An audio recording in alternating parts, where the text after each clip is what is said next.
Online மூலமாக படிக்கிற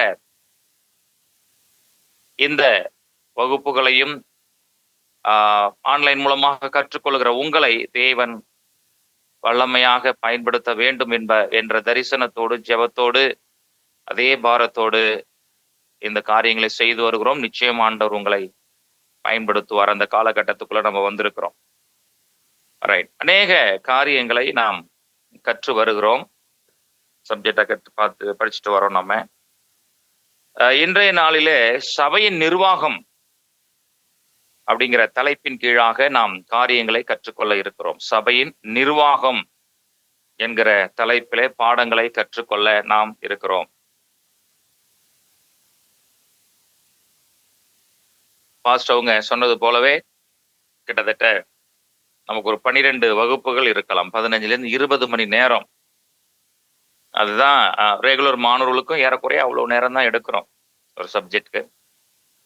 அதே நேரத்தை தான் உங்களுக்கும் கொடுத்துருக்குறாங்க. அது ரொம்ப பெரிய பாக்கியம். சில இடங்களிலே ஒரு சப்ஜெக்ட் பாடம் எடுக்கிறவர்கள் 2 மணி நேரத்தில் முடிக்கிறாங்க. 2 மணி நேரம் 3 மணி நேரத்தில் பாடத்தை முடிக்கக்கூடிய கல்லூரிகளில் எல்லாம் இருக்கிறது. நான் ஒரு கல்லூரியில் படித்தேன். ஒரு சப்ஜெக்ட்டுக்கு 3 மணி நேரம் தான். 3 மணி நேரத்தில் அந்த சப்ஜெக்டை முடிச்சிருவாங்க. ஒரு பரீட்சையும் வச்சிருவாங்க. அது ரொம்ப கடினமாக இருக்கும். ஏன்னா எங்க ஆரம்பிச்சாங்க எங்க முடிச்சாங்கன்னு தெரியாது. அந்த மாதிரி காரியங்களை படித்திருக்கிறோம். ரெகுலராக வேதாகம கல்லூரியில் இருந்து 8 வருஷம் படிச்சிருக்கிறோம். சில ஆன்லைன் கிளாஸஸ் அப்படிலாம் பார்க்கும்போது கரசுல படிக்கிற சில பாடத்திட்டங்கள் அப்படி 2 மணி நேரம் 3 மணி நேரம் ஒரு சப்ஜெக்டை முடிக்கிறத பார்க்குறோம். ஆனால் இந்த பாடத்திட்டமும் இந்த ஜைன் இந்த கல்லூரி மூலமாக கொடுக்கிறதான இந்த செட்டப், இந்த பாடத்திட்டங்கள், அந்த கரிக்குலம், அது அந்த பாடத்தை எடுக்க செலவழிக்கப்படுகிற நேரங்கள், இந்த கிரெடிட் ஹவர்னு சொல்லுவாங்க, அது ரொம்ப தாராளமாக நிறைய கொடுத்துருக்குறாங்க. புக்கும் ரொம்ப அருமையாக இருக்கு. உங்கள் கைகளிலே நீங்கள் புஸ்தகங்களையும் பெற்றிருப்பீர்கள். ரொம்ப அற்புதமான புஸ்தகம். இந்த புஸ்தகங்களை எல்லாம் நீங்கள் கவனமாக நீங்கள் படிக்க வேண்டும். கவனமாக அந்த புஸ்தகங்களை நீங்கள் பாதுகாத்து வைக்க வேண்டும். ஏன் அப்படி சொல்றோம் அப்படின்னா, இன்றைக்கு நீங்கள் மாணவர்களாக இருந்து நீங்க படிக்கிறீங்க, ஆன்லைன்ல மாணவர்களாக இருந்து நீங்க படிக்கிறீங்க. நாளைக்கு நீங்கள் ஆசிரியர்கள் என்பதை ஒருபொழுதும் மறந்து போக வேண்டாம். இன்றைக்கு மாணவர்கள், நாளைக்கு நீங்க, அடுத்த சந்ததிக்கு நீங்க தான் ஆசிரியர்கள். எனவே நீங்கள் கற்றுக்கொள்வது ஏதோ ஒரு பாடத்தை முடித்தோம் என்பதல்ல. நீங்கள் கற்றுக்கொள்வது நான் ஒரு பட்டம் பெற்றுவிட்டேன், பட்டம் பெற போகிறேன் என்பதற்காக அல்ல. மாறாக முழுக்க இது தேவனுடைய ராஜ்யத்தை கட்டி எழுப்புவதற்காக. ஸோ அதனால நீங்க நிறைய காரியங்களை சொல்லிக் கொடுக்கும் பொழுது கற்றுக்கொள்வது மாத்திரமல்ல, நீங்களாகவே செல்ஃப் ஸ்டடி அப்படிங்கிற நிலைமையில இந்த புஸ்தகங்களை நேரம் கிடைக்கும் பொழுதெல்லாம் நீங்கள் வாசிக்க வேண்டும், படிக்க வேண்டும், குறிப்புகளை எடுக்க வேண்டும். அங்க இருந்து பலவிதமான வெளிப்பாடுகளை நீங்கள் பெற்றுக்கொள்ள வேண்டும். நீங்க டெவலப் பண்ணணும். அதுல இருக்கிறத அப்படியே மனப்பாடம் பண்ணி எழுதுவது என்பது அல்ல. நீங்க அதை டெவலப் பண்ணணும். கர்த்தர் உங்களை ஆசீர்வதிப்பாராக. இன்றைய நாளிலே சபை நிர்வாகம் என்பதை நாம் படிக்க இருக்கிறோம். சபை நிர்வாகம் அப்படிங்கிற அந்த காரியத்தை நம்ம பார்த்தோம் அப்படின்னா, நம்முடைய தேவன் ஒரு ஒழுங்கின் தேவன் என்பதை பார்க்கிறோம். அவர் ஒழுங்கின்மையை வெறுக்கிற தெய்வம். அவர் ஒழுங்கின் தேவன் என்பதை நாம் பார்க்க முடியும். அதான் வேதம் ஆரம்பிக்கும் போதே அவர் ஒழுங்கின் தேவன் என்பதை நாம் தெளிவாக அதை புரிந்து கொள்ள முடியும். வேதம் ஆரம்பிக்கும் போதே எப்படி ஆரம்பிக்கிறது என்றால், ஆதியாகம புஸ்தகம் 1ஆம் அதிகாரம், ஆதியிலே தேவன் வானத்தையும் பூமியையும் சிருஷ்டித்தார். பூமியானது ஒழுங்கின்மையும் வெறுமையுமாய் இருந்தது. ஆழத்தின் மேல் இருள் இருந்தது. தேவ ஆவியானவர் ஜலத்தின் மேல் அசைவாடி கொண்டிருந்தார். அப்படிதான் போடுது. அப்படிதான் ஆரம்பிக்கும் போதே எப்படி ஆரம்பிக்குது பாருங்க. ஒழுங்கின்மையாக இருந்தது, வெறுமையாக இருந்தது. 3வது இருள் இருந்தது. இதை ஒரு நாளும் தேவன் விரும்புகிறவர் அல்ல. நம்முடைய தேவன் அவர் ஒழுங்கின்மையின் தேவன் அல்ல, மாறாக அவர் எதை செய்தாலும் அதை ஒழுங்கின்படி செய்கிற தெய்வம். டிசிப்ளின் என்கிற காரியத்தை நாம் கற்றுக்கொள்ள முடியும். அப்போ வேதம் ஆரம்பிக்கும் போதே எப்படி ஆரம்பிக்குது அப்படின்னா, அவர் ஒழுங்கின்மையை அவர் சரி செய்தார், வெறுமையை அகற்றினார், இருளை நீக்கினார். ஒழுங்கின்மையை மாற்றினார், வெறுமையை அவர் அந்த வெறுமையான நிலைமைய அவர் நிறைவாக்கினார், பூரணமுள்ளதாய் மாற்றினார், இருளை நீக்கினார் அல்லது விலக்கினார் என்பதை பார்க்கிறோம். அப்போ இதுல இருந்து நாம கற்றுக்கொள்ளுகிற இதுதான் நமக்கு பேசிக். அப்படி நம்முடைய தேவன் அவர் ஒழுங்கின் தேவன் என்பதை நாம் பார்க்கிறோம். ரொம்ப டிசிப்ளின், எதை செய்தாலும் அதை நேர்த்தியாக ஒழுங்கும் கிரமமாக அவர் செய்யக்கூடியவர் என்பதை பார்க்கிறோம். 2 மக்கள் இருந்தாங்க. அப்போஸ்தலர் நடபடிகள் புஸ்தகத்துல வாசிக்கும் பொழுது எபிகுரியன் அண்ட் ஸ்டோயிக்கர்ஸ் அப்படின்னு 2 பேர் இருந்தாங்க.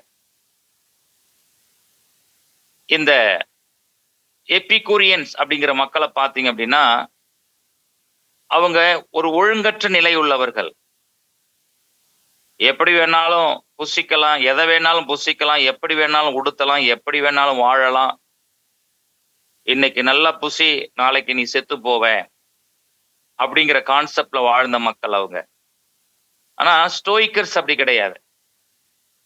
அவங்க எப்படி வாழ்ந்தாங்க அப்படின்னா, எதையுமே டிசிப்ளினா செய்யக்கூடியவர்கள். சாப்பிட வேண்டிய நேரத்துல சரியா சாப்பிடுவாங்க, தூங்க வேண்டிய நேரத்துல சரியா தூங்குவாங்க, வேலை செய்ய வேண்டிய நேரத்துல சரியா வேலை செய்வாங்க அப்படிங்கிறத நம்ம பார்க்கிறோம். ஸோ அது எப்படின்னா த டிசிப்ளின். ஸோ நம்முடைய ஆண்டவர் எப்படிப்பட்டவர் அப்படின்னா, அவர் ஒழுங்கின் தேவன். சாத்தான் எப்படிப்பட்டவன் என்றால் ஒழுங்கின்மையின் காரணியாக அவன் இருக்கிறான். காரணராக அவன் காணப்படுகிறான். அவனுக்கு ஒழுங்கு கிடையாது. நம்முடைய தேவன் ஒழுங்கின் தேவன். அடுத்தது நம்ம பார்க்கக்கூடிய காரியம், வெறுமையை மாற்றினார் என்பதை பார்க்கிறோம். அதுதான் அந்த கீழே உள்ள காரியத்தில் நம்ம வாசிக்கும் பொழுது, அந்த முதல் அதிகாரம் முழுவதும் பூமியானது நிலை குலைந்து நிற்கிறது, ஒழுங்கின்மையா இருக்கிறது, வெறுமையாக இருக்கிறது. ஆண்டவருக்கு ஸ்தோத்திரம். அதையெல்லாம் தேவன் முதலாவது அதிகாரத்திலே அதை சரிப்படுத்துகிறதை பார்க்கிறோம்.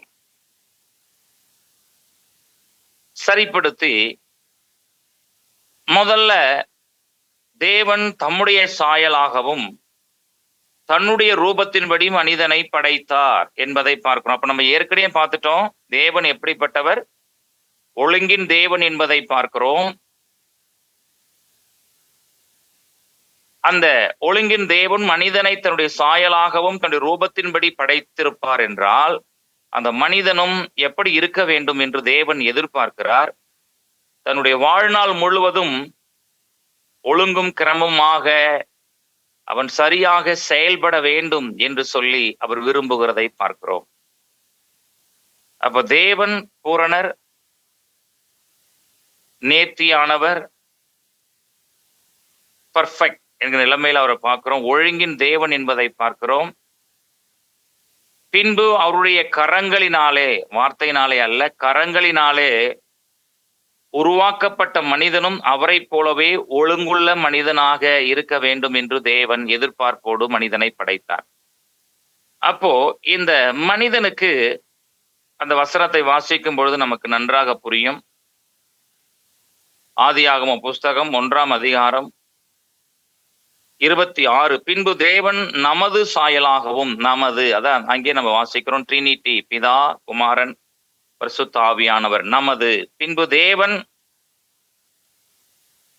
நமது சாயலாகவும் நமது ரூபத்தின்படியே மனுஷனை உண்டாக்குவோமாக, அவர்கள் சமுத்திரத்தின் மச்சங்களையும் ஆகாயத்து பறவைகளையும் மிருக ஜீவன்களையும் பூமி அனைத்தையும் பூமியின் மேல் ஊறும் சகல பிராணிகளையும் ஆளக்கடவர்கள் என்றார் என்பதை பார்க்கிறோம்.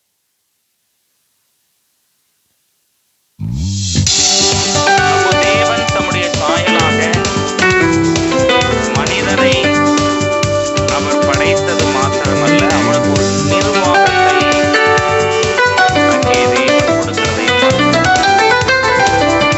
நிர்வாக அந்த பொறுப்பை மனிதனுக்கு தேவன் கொடுக்கிறதை பார்க்கிறோம். அந்த நிர்வாக தன்மையை நம்ம அந்த அதிகாரங்களிலே நாம் பின்பு தேவன் அவரை நோக்கி, நீங்கள் பழகி பெருகி பூமி நிரப்பி அதை கீழ்ப்படுத்தி ஆயிரத்து பறவைகளையும் பூமியில் மேல் நடமாடுகிற சகல ஜீவ ஜந்துக்களையும் ஆண்டு கொள்ளுங்கள் என்று சொல்லி தேவன் அவர்களை ஆசீர்வதித்தார். பின்பு தேவன் இதோ பூமியின் மேல் எங்கும் விதை தரும் சகலவித பூண்டுகளையும் விதை தரும் சகல கனிமரங்களாகிய சகல விருட்சங்களையும் உனக்கு கொடுத்தேன். ஆகையால் அவைகள் உங்களுக்கு ஆகாரமாய் இருக்க கடவது. பூமியில சகல மிருக ஜீவன்களுக்கும் ஆகாயத்துல சகல பறவைகளுக்கும் பூமியின் மேல் ஊறும் சகல பிராணிகள் எல்லாவற்றுக்கும் பசுமையான சகல பூண்டுகளையும் ஆகாரமாக கொடுத்தேன் என்றார்.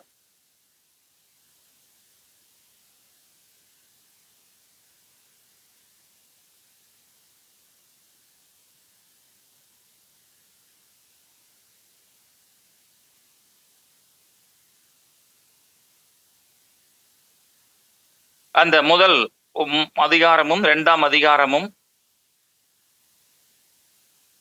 தேவன் மனிதனுக்கு கொடுத்த காரியத்தை நம்ம பார்க்க முடியும். 2:15 தான் தேடிட்டு இருக்கேன் நான். 2ஆம் அதிகாரம் 15ஆம் வசனம். தேவனாய் கர்த்தர் மனுஷனை ஏதேன் தோட்டத்தில் அழைத்து கொண்டு வந்து அதை பண்படுத்தவும் காக்கவும் வைத்தார். 2:15 அதான் நிர்வாகம் என்பதை நான் சொல்றேன் பாருங்க. நிர்வாகம் 2ஆம் அதிகாரம் 15ஆம் வசனத்துல தேவன் மனிதனுக்கு கொடுத்த நிர்வாகத்தை பார்க்கிறோம். தேவனாகிய கர்த்தர் மனுஷனை ஏதேன் தோட்டத்தில் அழைத்து கொண்டு வந்து அதை பண்படுத்தவும் காக்கவும் அங்கே அவனை வைத்தார். இதுதான் இந்த நிர்வாக தன்மையை நம்ம பார்க்கிறோம். அப்ப முழு ஏதேன் தோட்டம் ஆதாம் ஏவாள் தேவன் அவர்களை படைத்து தம்முடைய சாயலாக சிருஷ்டித்து அவர்களுக்கு பலுகி பெருக வேண்டும் என்கிற ஆசீர்வாதத்தை கொடுத்து பூமி அனைத்தையும் ஆளுகை செய்து கொள்ளுங்கள் என்ற அதிகாரத்தை கொடுத்த தெய்வம் அதே நேரத்தில் நிர்வாகத்தையும் அவர் கையிலே கொடுத்தார் என்பதை பார்க்கிறோம். நிர்வாகம்.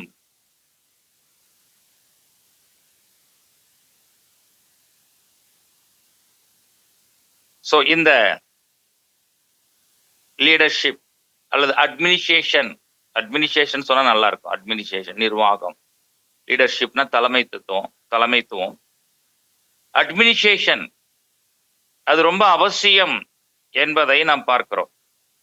அப்போ இந்த வார்த்தையும் ஆதியாகமம் புஸ்தகத்திலே பதிவு செய்யப்பட்டிருக்கிறது. அட்மினிஸ்ட்ரேஷன், தோட்டத்தில் அழைத்து கொண்டு அதை பண்படுத்தவும் அதை காக்கவும், அந்த நிர்வாக தன்மையை ஆதியிலேயே மனுஷனுக்கு தேவன் கொடுத்திருந்தார் என்பதை பார்க்கிறோம். வேதத்துல வாசிக்கிறோம் பாருங்களேன். தரிசனம் இல்லாத இடத்துல ஜனங்கள் சீர்கட்டு போவார்கள் என்று சொல்லப்படுகிறது. அதே போல சரியான நிர்வாகம் இல்லாத இடத்துல, நிர்வாகம் சரியில்லைன்னா அங்க எல்லாமே குழப்பமாயிரும், பிரச்சனையாயிரும். நிர்வாகம் சரியில்லை அப்படின்னா அந்த நிர்வாக தன்மை அங்கே சரியாக செயல்படவில்லை என்றால் முதல்ல பார்ப்போம் குழப்பம், 2வது வளர்ச்சி இல்லாமல் போயிடும். இப்ப ஏதேன் தோட்டத்துல நடந்ததான காரியம் அதுதான் நிர்வாக சீர்கேடு.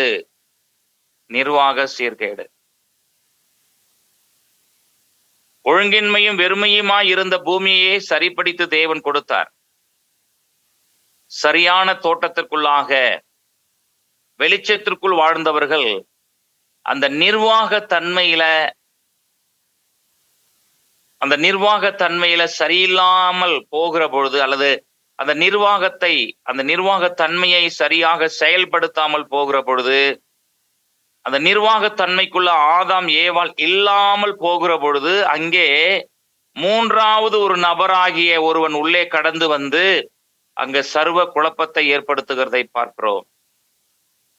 அப்ப ஆண்டவர் சொன்ன காரியத்தை இவங்க சரியாக அதை செய்யல. அவங்க ஆண்டவர் சொன்னாரு, பண்படுத்தணும், காக்கணும், பாதுகாக்கணும், காக்கவும். அந்த வார்த்தையை, அந்த நிர்வாக தன்மையை, அந்த வார்த்தையை அவங்க மறந்து போறாங்க. அந்த 2 பேருக்குள்ள ஆதாம் ஏவாள் இவங்க இருக்காங்களே, இந்த 2 பேர் இருக்கிறாங்க. அங்கே ஆதாமுடைய நிர்வாகத்தன்மை ஒரு கேள்விக்குறியாக இருக்கிறது. அப்ப ஆதாம் சரியாக தன்னுடைய மனைவிக்கு அவர் போதித்திருப்பார் என்றால் சொல்லியிருக்கலாம். ஆனா அது ரொம்ப ஸ்ட்ராங்கா சொன்னாரா? அங்க ஏதோ ஒரு நிர்வாகத்தன்மையில ஏதோ ஒரு ஏற்ற இறக்கம் காணப்படுகிறது. அந்த காரியத்தை அவர்கள் சரியாக செயல்படுத்தாமல் போகிற பொழுது ஏதேன் என்ற தோற்றத்திற்குள்ளாக பிரச்சனை பெருசாகி போறத பார்க்கிறோம்.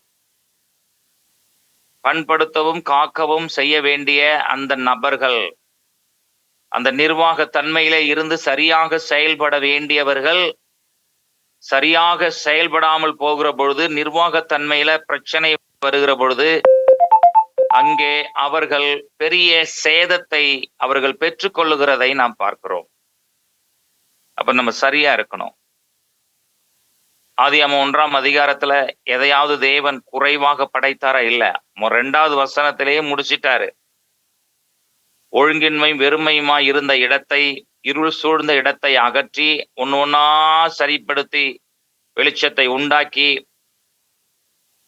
குறைவாக ஒழுங்கின்மை வெறுமையாக இருந்த இந்த பூமியை விதைகளினாலே நிரப்பி, பூண்டுகளினாலே நிரப்பி, வெறுமையாக இருந்த இந்த பூமியை விலங்குகளினாலே நிரப்பி, சமுத்திரத்தின் மச்சங்களினாலே நிரப்பி, வானத்து பறவைகளினாலே நிரப்பி, சகலவிதமான கனிதரு மரங்களினாலே நிரப்பி, வெறுமையா இருந்ததை நிரப்பி ஒழுங்காக்கி அதை சரிப்படுத்தி சரியாக மனிதனுடைய கரத்திலே கொடுத்த பொழுது, மனிதன் நிர்வாகத்தன்மையற்றவனாக அதை சரியாக அதை ஆண்டு கொள்ள அவன் அந்த ஆண்டு கொள்ள வேண்டிய அந்த காரியத்தை அவன் இழக்கிற பொழுது பெரிய குழப்பம் ஏற்படுகிறதை பார்க்கிறோம். அப்ப நிர்வாகம் என்பது என்ன அப்படி இந்த குடும்பத்தை வைத்தே நாம் அதை புரிந்து கொள்ள முடியும். ரைட். நம்ம அதுல பார்க்கக்கூடிய காரியம் என்னன்னா, இவ்வளவு பெரிய டயலாக் அங்க தேவையே கிடையாது. என்ன காரியம்? தேவனாய் கர்த்தர் உண்டாக்கின சகல காட்டு ஜீவன்களை பார்க்கலும் சர்ப்பமான தந்திரம் உள்ளதா இருந்தது. அது ஸ்திரியை நோக்கி, நீங்கள் தோட்டத்தில் உள்ள சகல விருட்சத்தின் கனியை புசிக்க வேண்டாம் என்று தேவன் சொன்னது உண்டோ என்றது. ஸ்திரீகள் சர்ப்பத்தை பார்த்து, நாங்கள் தோட்டத்தில் விருட்சத்தின் கனிகளை புசிக்கலாம், ஆனாலும் தோட்டத்தின் நடுவில் இருக்கிற விருட்சத்தின் கனியை குறித்து தேவன் நீங்கள் இதை சாகாதபடிக்கு அதை புசிக்கும் தொடவும் வேண்டாம் என்று சொன்னார் என்றான். அப்பொழுது சர்ப்பம் ஸ்திரியை நோக்கி, நீங்கள் சாகவே சாவதில்லை, நீங்கள் இதை புசிக்கும் நாளிலே உங்கள் கண்கள் திறக்கப்படும் என்றும் நீங்கள் நன்மை தீமை அறிந்து தேவர்களைப் போல இருப்பீர்கள் என்றும் தேவன் அறிவாரே என்றது. இவ்வளோ பெரிய சம்பாஷணை அங்க தேவையே கிடையாது. நிர்வாகம் யார்? தேவன் மனிதனுக்கு பூமியை கொடுத்துட்டாரு. கொடுக்கும்போது எப்படி கொடுத்தாரு? அதை சரி செய்து மிக நேர்த்தியாக, மிக அழகாக, பூரணம் உள்ளதாக, சரியாக அதை மனிதனுடைய கரத்திலே கர்த்தர் கொடுத்து, இதை நிர்வாகித்துக் கொள் என்று தேவன் கட்டளையிட்ட பின்பாக நாம் இன்னொருவருடைய பேச்சையோ வார்த்தையோ நாம் கேட்க வேண்டியதற்கு அவசியம் இல்லை. அதாவது இந்த நிர்வாகத்தை சீர்குலைக்கும்படியாக உள்ளே ஒருவன் வருகிறான். இந்த செட்டப் இருக்கு பாருங்க, இது தேவன் கொடுத்த ஒரு செட்டப், ஒரு ஃபேமிலி, ஒரு குடும்பம், ஒரு வாழ்க்கை, ஒரு எதிர்காலம், குடும்ப அமைப்பு, செழுமை, ஆசீர்வாதம், இது எல்லாமே மனிதனுக்கு உரியது. அதை தான் கொடுத்திருந்தார். அதை சரியா நிர்வாகம் பண்ணாமல் போகிற பொழுது பிசாசானவன் உள்ளே நுழைந்து இந்த காரியத்தை அவன் கேள்விக்குறியாக்குகிறான். மறுபடியும் அதை வெறுமையாக்க நினைக்கிறான். அதுதான், மறுபடியும் அதை வெறுமையாக்கி, மறுபடியும் அதை குழப்பம் உள்ளதாக்கி, மறுபடியும் அதை இருளுள்ளதாக்கி மறுபடியும் அதை ஒழுங்கற்றதாக மாற்ற வேண்டும். அப்ப பாருங்க, கடவுள் அதை படைத்து இதை சரியாக நிர்வாகம் பண்ணுன்னு மனுஷனுடைய கையில அதை அதிகாரத்தோடு கொடுத்தார், கட்டளையாக அதை கொடுத்தார். அந்த நிர்வாகத்தை செய்ய வேண்டிய அத்தனை தாளந்துகளின் திறமைகளோடு கூட அவனுக்கு அதை கொடுத்திருந்தார். ஆனால் அது நிர்வாகத்தன்மையில அவன் சரியாக செயல்படாத பொழுது மூன்றாவது நபராகிய சர்ப்பம், இந்த சாத்தான் உள்ளே நுழைந்து அந்த நிர்வாகத்தை அவன் உடைப்பது மாத்திரமல்ல, மனிதனுடைய கையிலே கொடுக்கப்பட்ட அந்த சம்பூர்ணத்தை முழுவதையும் ஒழுங்கின்மையாக்கி வெறுமையாக்கி அதை இருளாலே மூட செய்வதற்கு அவன் காரியங்களை செய்கிறான். அப்ப நிர்வாகத்தன்மை என்பது நம்முடைய குடும்பங்களிலே சரியாக செயல்பட வேண்டும். நிர்வாக இந்த தன்மை, அந்த நிர்வாகம் என்பது சபையிலே சரியாக செயல்பட வேண்டும். சரியான நிர்வாகம் இருக்குமானால் அந்த கம்பெனி சரியா இயங்கும். சரியான நிர்வாகம் இருக்குமானால் அந்த பள்ளிக்கூடம் சரியாக இயங்கும். சரியான நிர்வாகம் இருக்குமானால் அந்த கல்லூரி சரியாக இயங்கும். சரியான நிர்வாகம் இருக்குமானால் அந்த கேர் செல் சரியாக இயங்கும். அப்போ அதைதான் தேவன் இன்றைக்கு இந்த பாடத்திட்டத்தின் வழியாக தேவன் எதை செய்ய விரும்புகிறார் என்றால், உங்களை ஒரு நல்ல அட்மினிஸ்ட்ரேட்டராக தேவன் மாற்ற விரும்புகிறார். ஒரு நல்ல நிர்வாகத்தன்மையை உங்களுடைய கரங்களிலே தேவன் கொடுத்து, உங்களுக்கு கீழாக சில பொறுப்புகள் அவைகளை சரியாக நிர்வாகம் செய்வதற்கு, உங்களை ஒரு நல்ல நிலைமையில கர்த்தர் உயர்த்துவதற்காக தான் இந்த அட்மினிஸ்ட்ரேஷன், இந்த நிர்வாகம், இந்த நிர்வாகத்தன்மை என்ற இந்த பாடத்திட்டத்தை கர்த்தர் கொடுக்கிறார். அநேக நேரங்கள்ல நாம் அதை சரியா பயன்படுத்தாமல் போகிற பொழுது அங்கே அதாவது வெறுமையும் ஒழுங்கின்மையும் ஏற்படுகிறது. அதை தான் இந்த குடும்பத்துல நம்ம பார்க்கிறோம். பண்படுத்தவும் பாதுகாக்க வேண்டும். அப்போ இந்த 3ஆம் அதிகாரத்துல பார்த்தோம்னா ஒரு பெரிய டயலாக். இந்த இதுவரைக்கும் பார்த்தோம் அப்படின்னா 1ஆம் அதிகாரத்துல தேவன் படைக்கப்பட்ட சொல்லப்படுகிறது. 2ஆம் அதிகாரத்திலே ஆண்டவர் அந்த மனிதனுக்கு கொடுத்த நிர்வாக தன்மையை குறித்து சொல்கிறது.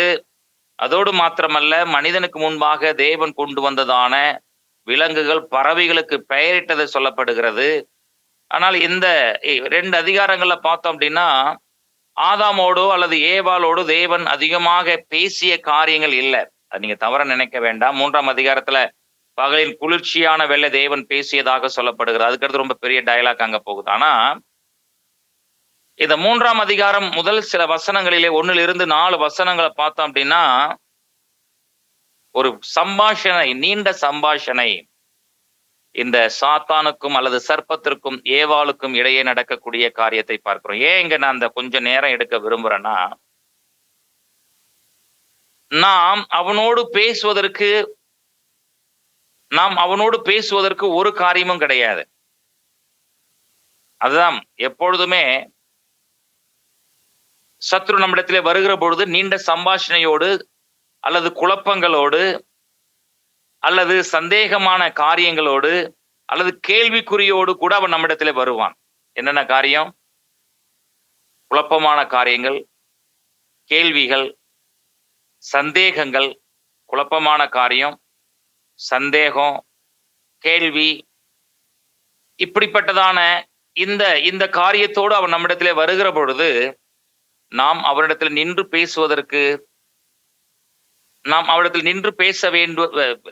பேச வேண்டும் என்பது அவசியம் இல்லை. அதுதான் நான் சொல்ல வரேன். ஏன் நம்ம பேசணும்?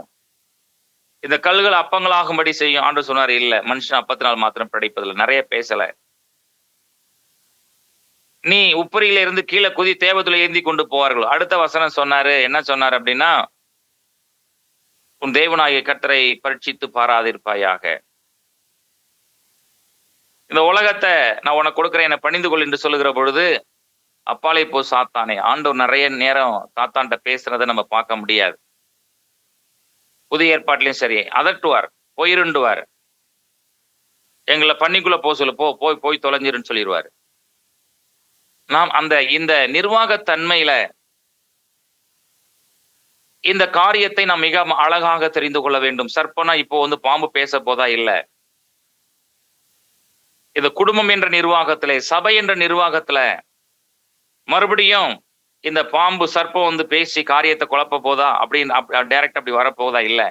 ஆனால் நிர்வாகம் என்று தேவன் நமக்கு ஒரு பெரிய பொறுப்பை கொடுத்திருக்கிற பொழுது, சர்ப்பமானது சாத்தானானவன் ஏதாவது ஒரு விதத்திலே நம்முடைய குடும்பங்களிலே இன்றைக்கும், நம்முடைய சபைகளிலே இன்றைக்கும், நம்முடைய ஊழியங்களிலே இன்றைக்கும், நம்முடைய வேலைகளிலே இன்றைக்கும் நிச்சயமாக அவன் கடந்து வருவான்.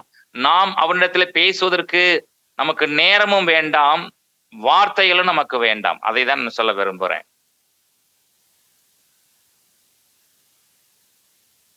இது ஏதேன் தோட்டத்தோடு முடிந்ததாக அல்ல. ஏன்னா அவனுடைய நோக்கமே என்ன அப்படின்னா, நிர்வாகத்தை குலைக்க வேண்டும்,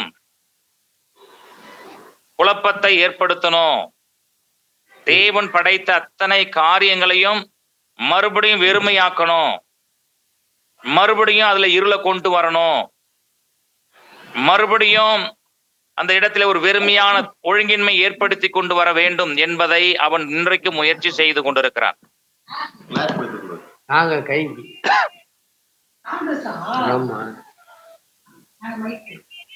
பரவாயில்ல, ரைட். மைக்கு என்ன சொல்றது? மைக்கு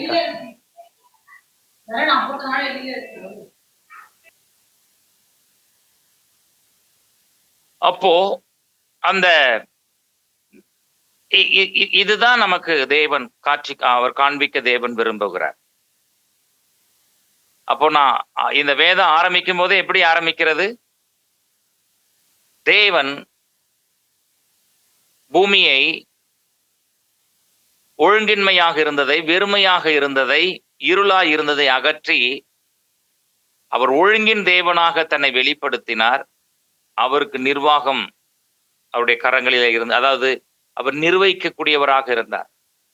அந்த நிர்வாகத்தை, அந்த அட்மினிஸ்ட்ரேஷனை ஆண்டவர் மனிதனுக்கு கொடுத்தார் என்பதை பார்க்கிறோம். வேதத்துல நீங்க பார்த்தீங்க அப்படின்னா, ஆண்டவருக்கு ஸ்தோத்திரம், அங்க எல்லாமே அவருடைய காரியங்களை நீங்க உற்று பார்த்தீங்கன்னா, தேவன் அவருடைய நிர்வாக தன்மையில சற்றாகிலும் பிசுறு இல்லாமல் இருக்கிறதை பார்க்க முடியும்.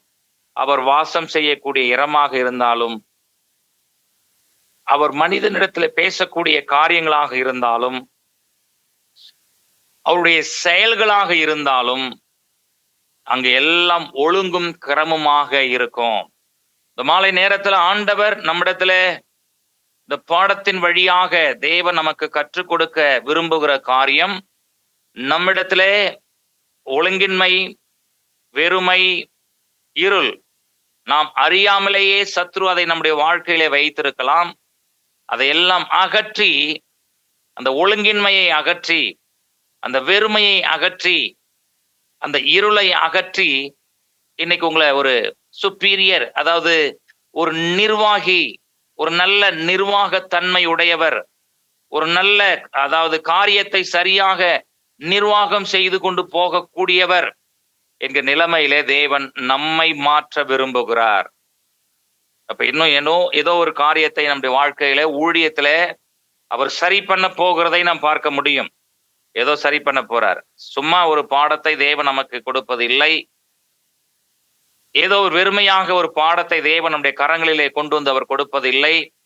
மாறாக நம்முடைய வாழ்க்கையில, நம்முடைய ஊழியங்களில, நம்முடைய அலுவலகங்களிலே இருக்கக்கூடியதான வெறுமை, ஒழுங்கின்மை, இருளை முற்றிலுமாக அகற்றி, எந்த இடத்துல நாம் சரியில்லாமல் சத்ரு நம்முடைய காரியத்தை சிதைத்து வைத்திருக்கிறானோ அதையெல்லாம் சரி செய்து, இந்த பாடம் திட்டம் முடிவதற்குள்ளாக, இந்த பாடம் முடிவதற்குள்ளாக அந்த இடங்களிலே ஒரு பெரிய மாற்றத்தையும், ஒரு வளர்ச்சியையும், ஒரு நல்ல நிர்வாக காரியத்தையும் நீங்கள் காண இருக்கிறீர்கள்.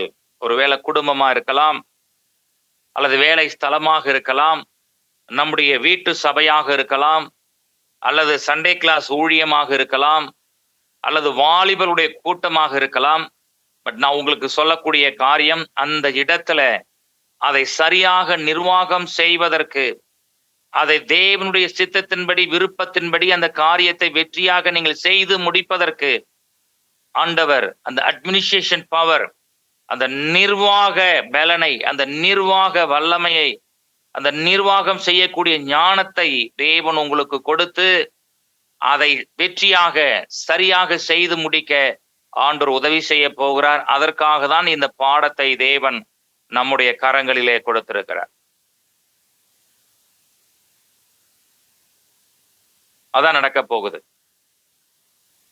எப்பொழுதுமே நம்ம சொல்லுகிற காரியம், இது ஒரு பாடம் அல்ல.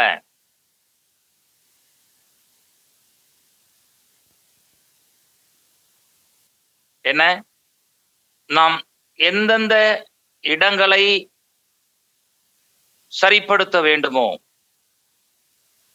எந்தெந்த இடங்களை ஒழுங்குபடுத்த வேண்டுமோ, அவைகளை சரிப்படுத்தவும் ஒழுங்குபடுத்தவும் இந்த பாடத்திட்டமானது நமக்கு உதவி செய்ய போகிறது. ஒரு நல்ல நிர்வாகியாக இருந்து அதுக்கான தேவையான ஞானம், தேவையான புத்தி, அறிவு கூர்மை, அபிஷேகத்தோடு கூட அந்த காரியத்தை நாம் சரியாக செய்து முடிக்க போகிறோம். ஏதேன் தோட்டம் ஒரு நல்ல நிலைமையில இருந்தது, எல்லாவற்றையும் சரிப்படுத்தி மனுஷன் கையில கொடுத்திருந்தார். பிசாசு அதை கெடுத்தான், பெரிய குழப்பத்தை, சேதத்தை ஏற்படுத்தினான். ஆனால் தேவன் அப்படியே விட்டுவிடவில்லை. மறுபடியும் இந்த பூமியை அவர் சரிப்படுத்தினார் என்பதை நாம் வேதத்திலிருந்து பார்க்க முடியும். அது பெரிய ப்ராசஸ். அந்த மறுபடியும் அவர் எல்லாவற்றையும் சரி செய்து கொள்வதற்கு காலங்களையும் நேரங்களையும் எடுத்துக்கொண்டார் என்பதை பார்க்க முடியும். நம்முடைய தேவன் ஆதியிலிருந்து பார்க்க முடியும். அவர் ஒழுங்கின் தேவன். அவர் இருக்கிற இடம், அவர் வாசம் பண்ணக்கூடிய இடத்தையே நீங்க பார்த்தீங்க அப்படின்னாலே, வேதத்திலிருந்து வாசிக்கும் பொழுது அவர் எல்லாவற்றையும் சரியாக ஏதோ வந்தோம், ஏதோ உட்கார்ந்தோம், ஏதோ போனோம் என்பதாக அல்ல. பாருங்க, வெளிப்படுத்துற விசேஷம் 4ஆம் அதிகாரம். இவைகளுக்கு பின்பு பரலோகத்தில் திறக்கப்பட்டிருந்த ஒரு வாசலை கண்டேன். முன்னே எக்கால சத்தம் போல என்னுடனே பேச கேட்டிருந்த சத்தமானது, இங்கே ஏறி வா, இவைகளுக்கு பின்பு சம்பவிக்க வேண்டியவைகளை உனக்கு காண்பிப்பேன் என்று விளம்பினது. உடனே ஆவிக்குள்ளானேன். அப்பொழுது வானத்தில் ஒரு சிங்காசனம் வைக்கப்பட்டிருந்தது. அந்த அமைப்பை பாருங்க. அந்த சிங்காசனத்தின் மேல் ஒருவர் வீற்றிருந்தார். சிங்காசனம் இருந்தது. அப்போ அந்த வீற்றிருக்கிறவர் எப்படி இருக்கிறார் அப்படிங்கிறத சொல்றாரு. பார்வைக்கு வச்சிரக்கல்லும் பதுமராகத்திற்கு ஒப்பாய் இருந்தது. இந்த சிங்காசனத்தை சுற்றி ஒரு வானவில் இருந்தது. அது பார்வைக்கு மரகதம் போல் தோன்றிற்று. அடுத்து பாருங்க, அந்த சிங்காசனத்தை சூழ எப்படி இருக்கு, அங்கே ஒரு ஒழுங்கும் கிரமும் இருக்கிறதை பார்க்கிறோம். 24 சிங்காசனங்கள் இருந்தன. அப்போ அழகாக அது வடிவமைக்கப்பட்டிருக்கிறது. அப்போ அவங்க எப்படி இருந்தாங்க, அங்கே 24 மூப்பர்கள் வெண் வஸ்திரம் தரித்து, அப்போ ஆடையிலே ஒழுங்கு இருந்தது. அந்த சிங்காசனத்தை சுற்றி சிங்காசனங்கள் இருந்தன.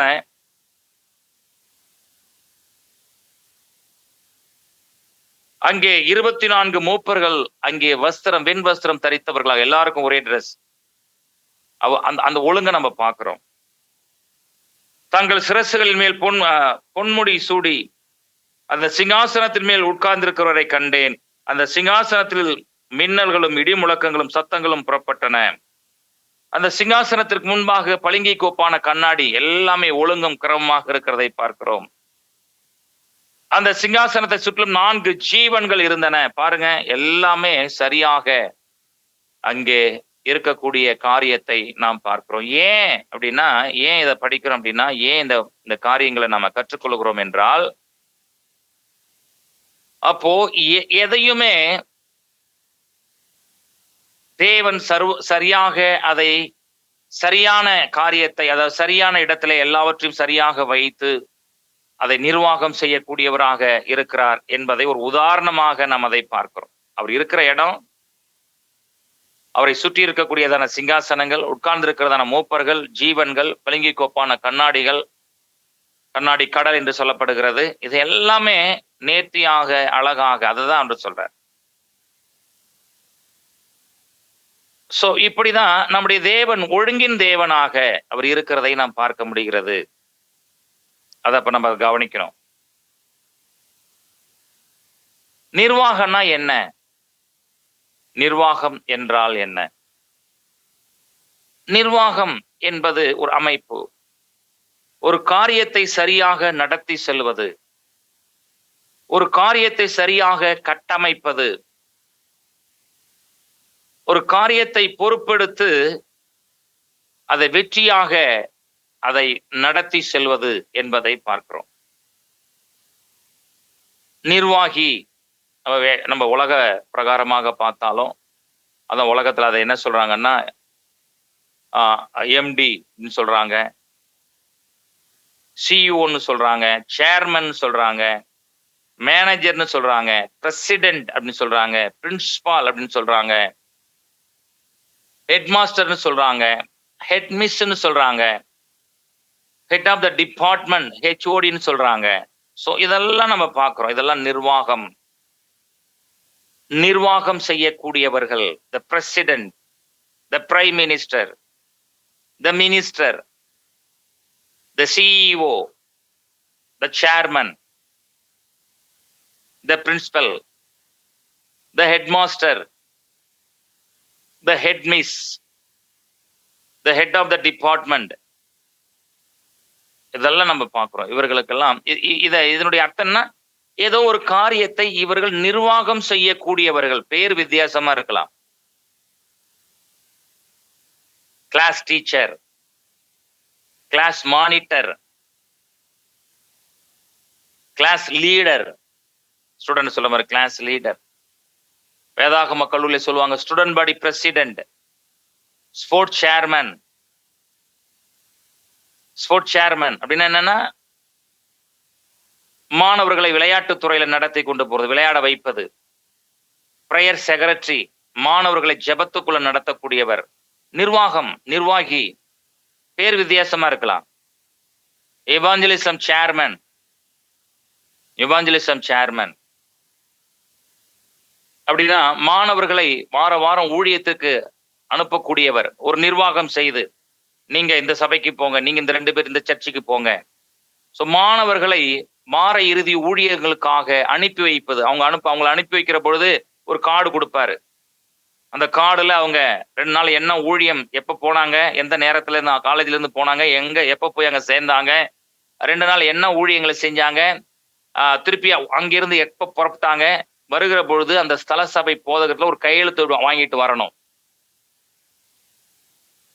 ஸோ அதை நிர்வாகிக்கூடியவர் evangelism chairman. Student body president, overall எல்லாத்தையும் பார்க்கணும். அவர் மாணவர்கள் ஜெபிக்கிற காரியங்களை பார்க்கணும், மாணவர்கள் விளையாடக்கூடிய காரியங்களை பார்க்கணும், மாணவர்கள் வெளியே போகக்கூடிய காரியங்களை பார்க்கணும், மாணவர்கள் லைப்ரரியில இருந்து படிக்கிறாங்களான்னு அவங்கள பார்க்கணும், மாணவர்கள் கிளாஸ்ல இருந்து தூங்குறாங்களா, இல்லை அவங்க எழுதுறாங்களா, இல்லை என்ன செய்யறாங்க, எல்லாவற்றையும் கண்ட்ரோல் பண்ணக்கூடியவர் தான் ஸ்டூடெண்ட் பாடி பிரசிடென்ட்னு சொல்லுவாங்க.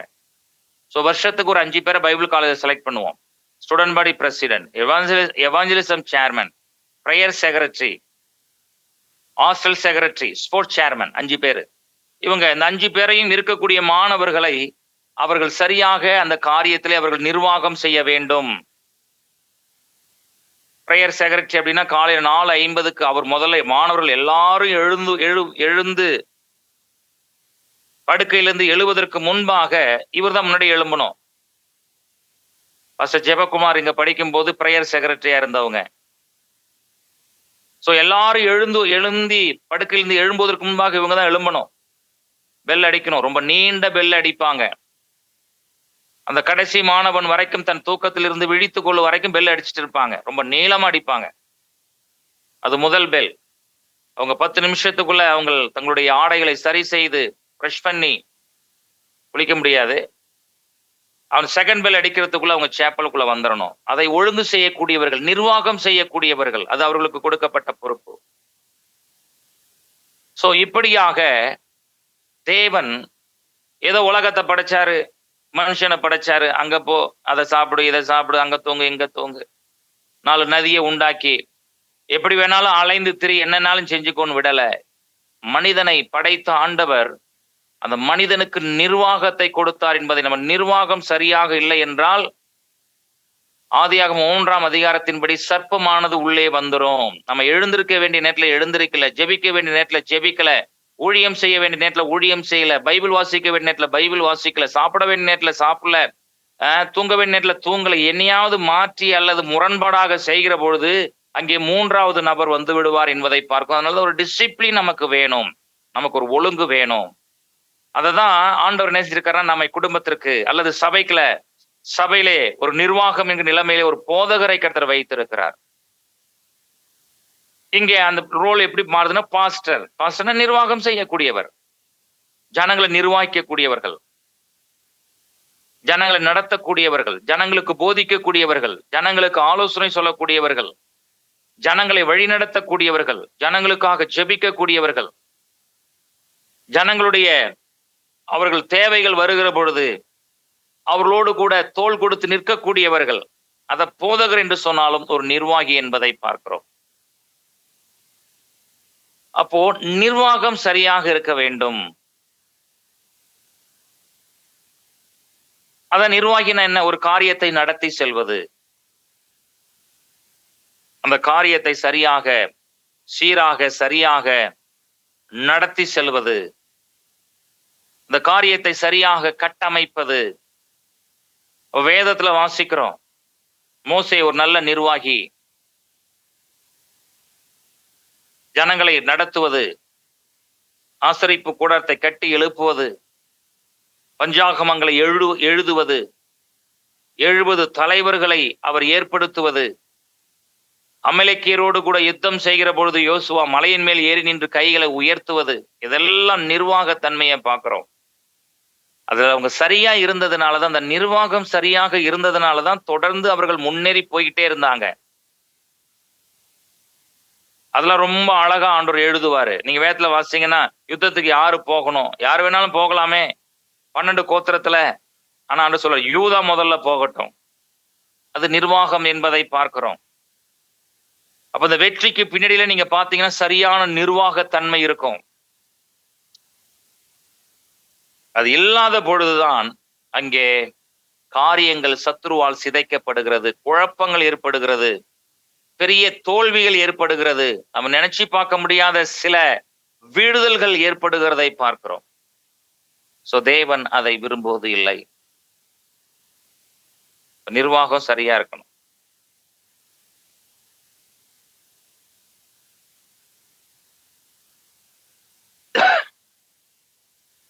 இப்ப வேதத்துல நம்ம வாசிக்கிற பொழுது நம்முடைய தேவன் எல்லாவற்றையும் அவர் சரியாக செய்யக்கூடியவர் என்பதை நாம் அறிகிறோம். வேதத்திலிருந்து ஒரு வசனத்தை நம்ம வாசித்தோம் அப்படின்னா நமக்கு புரியும். சகலமும் நல்லொழுக்கமாயும் கிரமமாயும் செய்யப்பட கடவது அப்படின்னு சொல்றாரு பவுல். கொரிந்தியர்ல வாசிக்கும் பொழுது ரொம்ப அருமையான ஒரு வார்த்தையை அவர் எழுதி முடிக்கிறார். இந்த 14ஆம் அதிகாரத்துல அவர் வாசிக்கும் பொழுது, அன்பை நாடுங்கள், ஞானத்தையும் விரும்புங்கள், விசேஷமாக அப்படியே அந்நிய பாஷையை பேசுங்க அப்படிலாம் சொல்லிட்டு வர்றாரு. ஆனா எல்லாமே எப்படி இருக்கணும்? நல்லொழுக்கமாயும் கிரமமாயும் செய்ய கடவது அப்படிங்கிற கான்செப்டோட அதை முடிக்கிறார். சோ இதை நம்ம கவனிக்கணும். வரங்கள் சபைக்கு ஆண்டவர் கொடுத்தார். கொரிந்து சபைக்கு ஆண்டவர் வரங்களை கொடுத்தார். அதை எப்படி பயன்படுத்தணும், அதை சரியாக சபையிலே செயல்படுத்த வேண்டும், சபையினுடைய வளர்ச்சிக்காக அதை எப்படி பயன்படுத்தணும், செயல்படுத்தணும் அப்படிங்கிற காரியத்தை வரங்களை பற்றி சொல்லுகிறதான பவுல் 12ஆம் அதிகாரத்துல அவர் வரங்களை பற்றி பேசுகிறார். 13ஆம் அதிகாரத்துல அன்பை பத்தி சொல்றாரு. 14ஆம் அதிகாரத்துல இந்த வரங்களை நம்ம எப்படி பயன்படுத்தணும் அப்படிங்கிற காரியத்தை அவர் சொல்லி முடிக்கிறதை பார்க்கிறோம். எதுக்கு அப்படின்னா, இந்த வரங்கள் எல்லாமே 9 விதமான வரங்கள், இதுல கொரிந்தியர்ல 9 விதமான வரங்கள் எழுதுற. மொத்தம் எபேசியர்ல வாசிக்கும் பொழுது, ரோமர் 12ஆம் அதிகாரத்துல வாசிக்கும் பொழுது ஏறக்குறைய ஒரு 22 23 வரங்களை நாம் பார்க்க முடியும். ஆனால் பவுல் இந்த அதிகாரங்களிலே அவர் எழுதுகிற பொழுது இந்த வரங்கள் எல்லாம் சரியாக அவையில் செயல்பட வேண்டும் சபையினுடைய வளர்ச்சிக்காக என்று சொல்லுகிறதை நாம் பார்க்க முடியும்.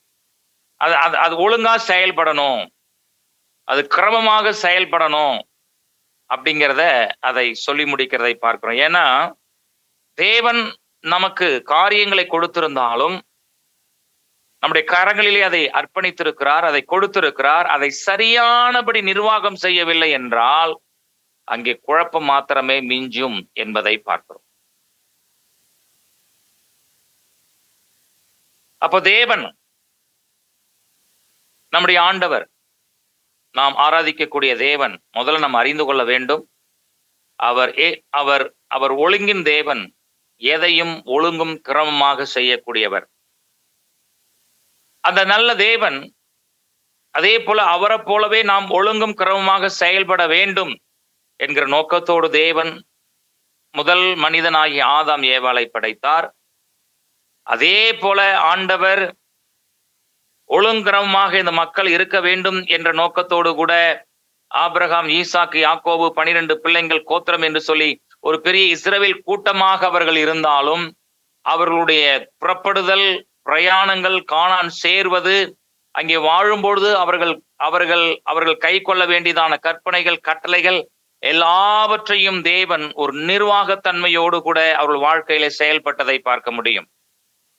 ஒழுங்கும் கிரமமா ஆண்டவர் கொண்டு போன அந்த ஒழுங்கும் கிரமம் எங்கேருந்து வருது? அந்த நிர்வாகத்தன்மையில இருந்துதான்.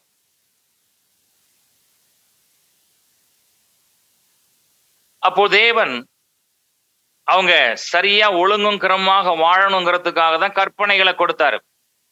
613 கற்பனைகளை, கட்டளைகளை தேவன் இஸ்ரவேல் ஜனங்களுக்கு எழுதி கொடுத்தார்.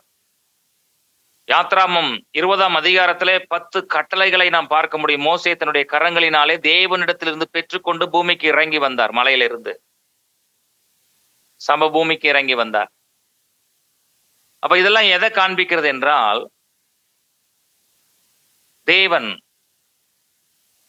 எப்படி ஒழுங்கின்மையை, வெறுமையை சரிப்படுத்தி அவர் மனிதனுடைய கரங்களிலே அதை கொடுத்தாரோ அதை நாம் சரியாக நிர்வாகம் செய்து நாம் அந்த தோட்டத்தை பண்படுத்தவும் பாதுகாக்கவும் வேண்டும், குடும்பத்தை பண்படுத்தவும் பாதுகாக்கவும் வேண்டும், சபையை பண்படுத்தவும் பாதுகாக்கவும் வேண்டும், நாம் வேலை செய்யக்கூடிய இடங்களிலே கம்பெனியை பண்படுத்தவும் பாதுகாக்கவும் வேண்டும் என்கிற கான்செப்ட் அங்கே இருக்கிறதை பார்க்க முடிகிறது.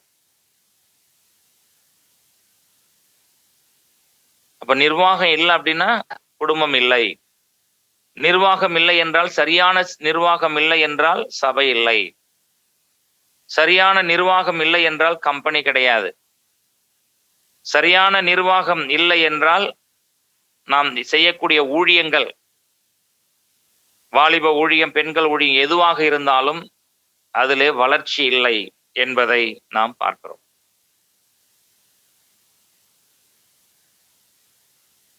அப்போ இந்த காரியத்தை ஏற்படுத்தியவர் யார்? அவர் தேவன். வேதத்திலே வாசிக்கும் பொழுது நாம் பார்க்கக்கூடிய காரியம் என்ன அப்படின்னா,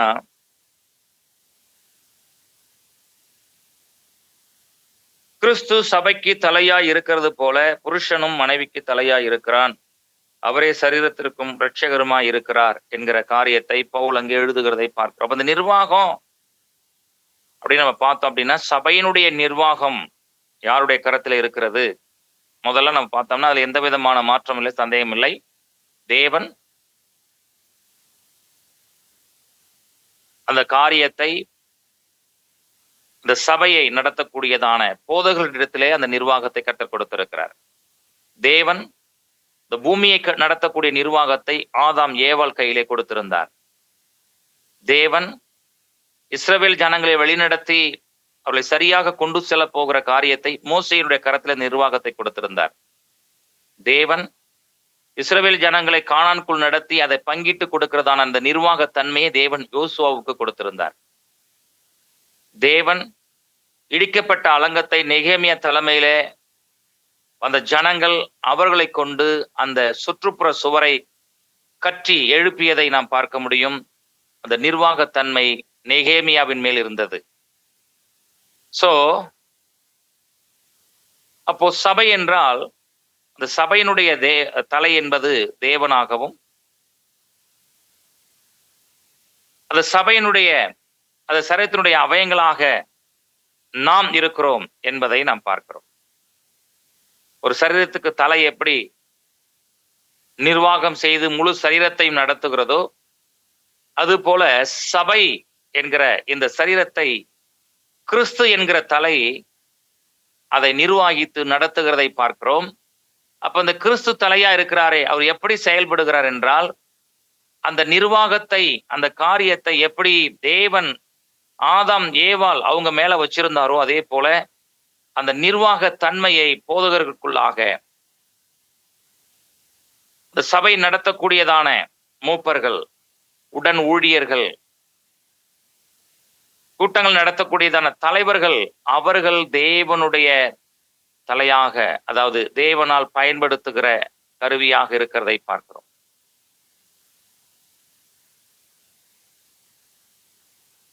அதுதான் தேவன் தன்னுடைய காரியத்தை மனிதன் மேல் வைத்து, அதுதான் பல விதங்களை நம்ம சொல்றோம், பல பெயர்களோடு கூட அழைக்கிறோம்.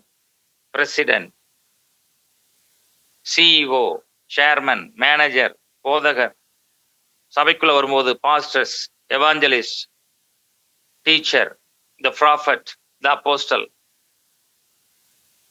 இவங்க மேல தன்னுடைய காரியத்தை வைத்து அவர்கள் மூலமாக தேவன் சபைக்குள்ள செயல்படுகிறார். அப்போ சரீரத்துக்கு எப்படி தலை இருந்து முழு சரீரத்தையும் அது நடத்துகிறதோ, அது போல சபை என்கிற சரீரத்தை கிறிஸ்து என்கிற தலை அதை செயல்படுத்தக்கூடியதாக இருக்கிறது. அந்த நிர்வாகத்தை தேவன் சபையின் நடத்தக்கூடிய தலைவர்கள் மேல் வைத்து அதை நடத்தி செல்கிறார் என்பதை பார்க்கிறோம். கிறிஸ்து சபையை எப்படி பார்க்கிறார்? கிறிஸ்து தலையாக எதற்கு இருக்கிறார்? சபைக்கு தலையாக இருக்கிறார். ஒவ்வொரு மணவாட்டிக்கும், சபையின் அங்கத்தினர்களுக்கும் இயேசு தலையாக இருக்கிறார். அதை நாம மறந்துடக்கூடாது. அகஸ்டின் என்ன சொல்றார் அப்படின்னா,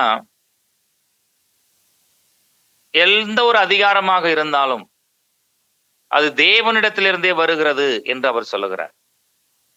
அதனுடைய பொருள் என்ன அப்படின்னா, அது ஆண்டவரை அறிந்த அரசாங்கமாக இருந்தாலும் அல்லது ஆண்டவரை அறியாத அரசாங்கமாக இருந்தாலும், இங்கிலாந்தை போன்று ஆண்டவரை அறிந்த அரசாங்கமாக இருந்தாலும், இந்தியாவை போன்று ஆண்டவரை அறியாத அரசாங்கமாக இருந்தாலும், இது ரெண்டுக்கும் அதிகாரம் எங்கே இருந்து வருகிறது என்றால் அது தேவனிடத்திலிருந்தே வருகிறது என்று சொல்லுகிறார் அகஸ்டின். இந்த சபை பிதா என்பதை பார்க்கிறோம். சபை சரித்திரத்தை படிக்கும் பொழுது சபை ஒரு பெரிய சபை பிதாவாக இருந்தவர் தான் இந்த அகஸ்டின். அவர் தான் சொல்றாரு, எந்த ஒரு அதிகாரமாக இருந்தாலும் அது தேவனிடத்திலிருந்தே வருகிறது. அது சபையாக இருந்தாலும் சரி அல்லது உலக அரசாங்கமாக இருந்தாலும் சரி, அப்படி சொல்றார். சபைக்குள்ளேயும் அவருக்கு அதிகாரம் இருக்கு, சபைக்கு வெளியிலேயும் ஆண்டவரை அறிந்த அரசாங்கமாக இருந்தாலும் ஆண்டவரை அறியாத அரசாங்கமாக இருந்தாலும் அவங்க மேலையும் தேவனுடைய அதிகாரம், அதாவது அதிகாரம், ஆளுகை இருக்கிறதை நாம் பார்க்கிறோம். அந்த நிர்வாகம் இருக்கிறதை நம்ம பார்க்கிறோம். சோ அதனால இந்த காரியத்தை அகஸ்டின் சொல்லுகிறதை நாம் பார்க்க முடிகிறது. சோ எந்த ஒரு அதிகாரமாக இருந்தாலும் அது தேவனிடத்திலிருந்தே வருகிறது என்கிற காரியத்தை அங்கே நாம் பார்க்க முடிகிறது. சோ அப்போஸ்தலனாகிய பவுல் ரோமருக்கு எழுதும் பொழுது ஒரு அற்புதமான ஒரு காரியத்தை 13ஆம் அதிகாரத்துல எழுதுகிறதை நாம் பார்க்க முடியும். ரோமர்கள் தான் சபைக்கு பெரிய உபத்திரவத்தை ஏற்படுத்தினவங்க.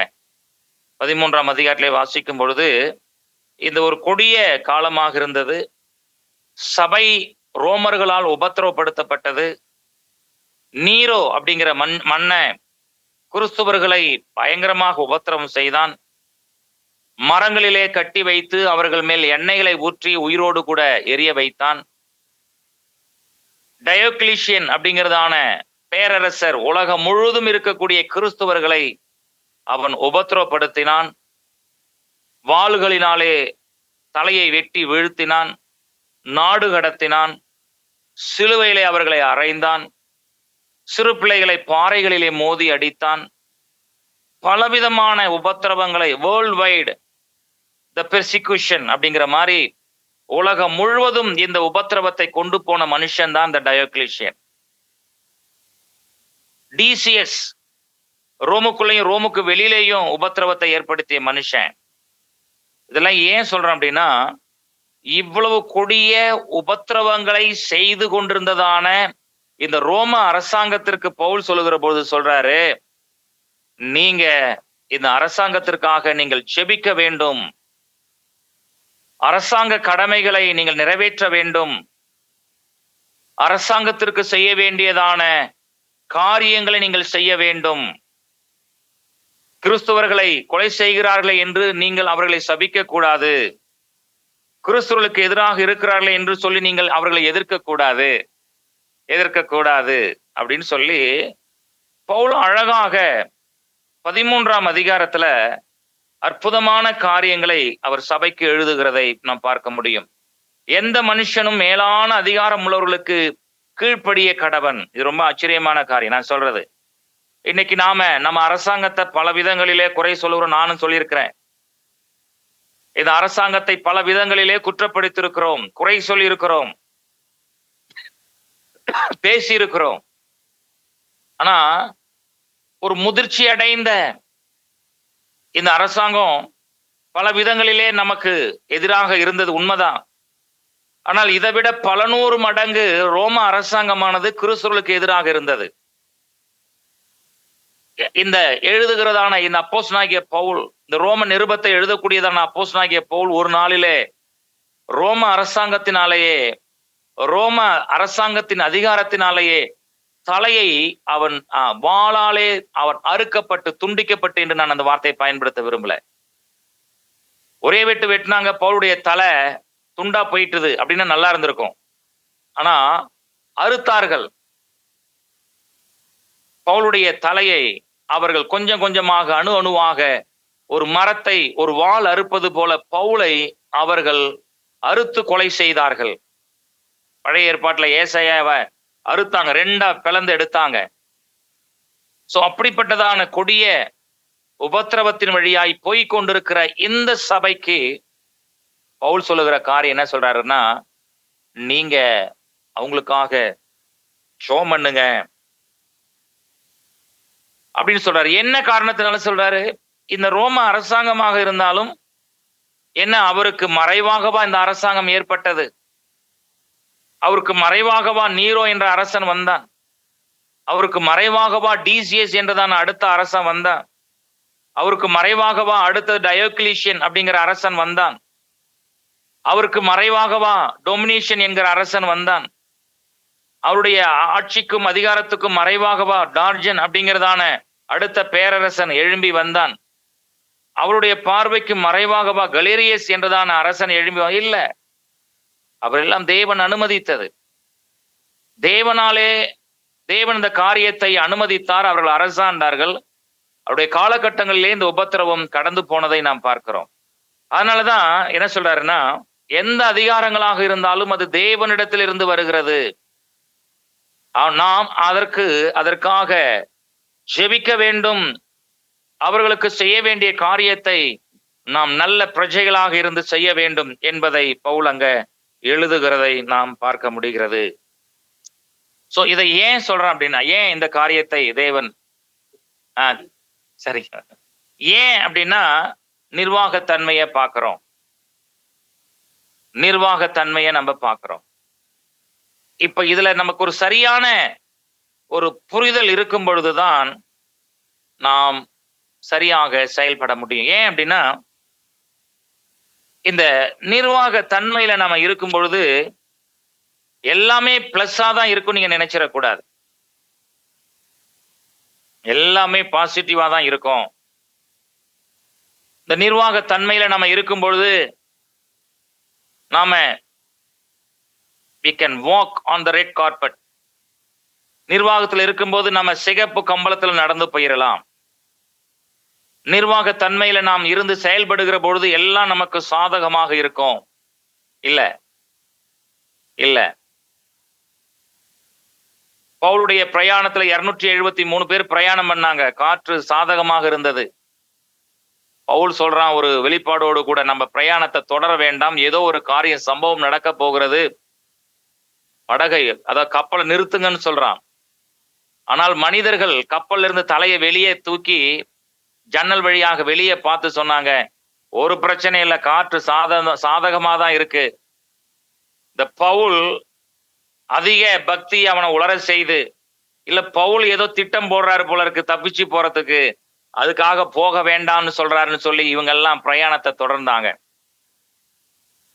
அப்போதான் புயல் காற்றிலே சிக்கி கொண்டார்கள், தண்டு வலித்தார்கள், கப்பலை எப்படியாவது கொண்டு போகணும் முயற்சி பண்ணாங்க, உடைந்து போனது, தப்பித்து கொண்டார்கள்.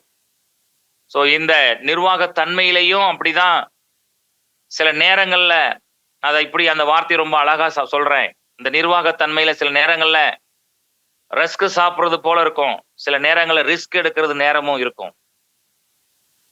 இந்த நிர்வாக தன்மையில சில நேரங்கள்ல ரிஸ்க் நல்லா இருக்கும், டீல சுட்டு சாப்பிடும்போது ரொம்ப அழகா இருக்கும், ரிஸ்க் சாப்பிடுறது போல இருக்கும். ஆனால் சில நேரங்களில் நாம் ரிஸ்க் எடுக்க வேண்டிய காலங்களும் ஊழியத்துல வரும். நிர்வாக தன்மையில ரிஸ்க் சாப்பிடும்போது நல்லா இருக்கு, ஆனால் ரிஸ்க் எடுக்கும்போது ரொம்ப கடினமா இருக்கும். அநேக நேரங்கள்ல நம்ம முதல் பாயிண்ட் எடுப்போம், ரெண்டாவது காரியத்துல நம்ம விட்டுட்டு போயிருவோம்.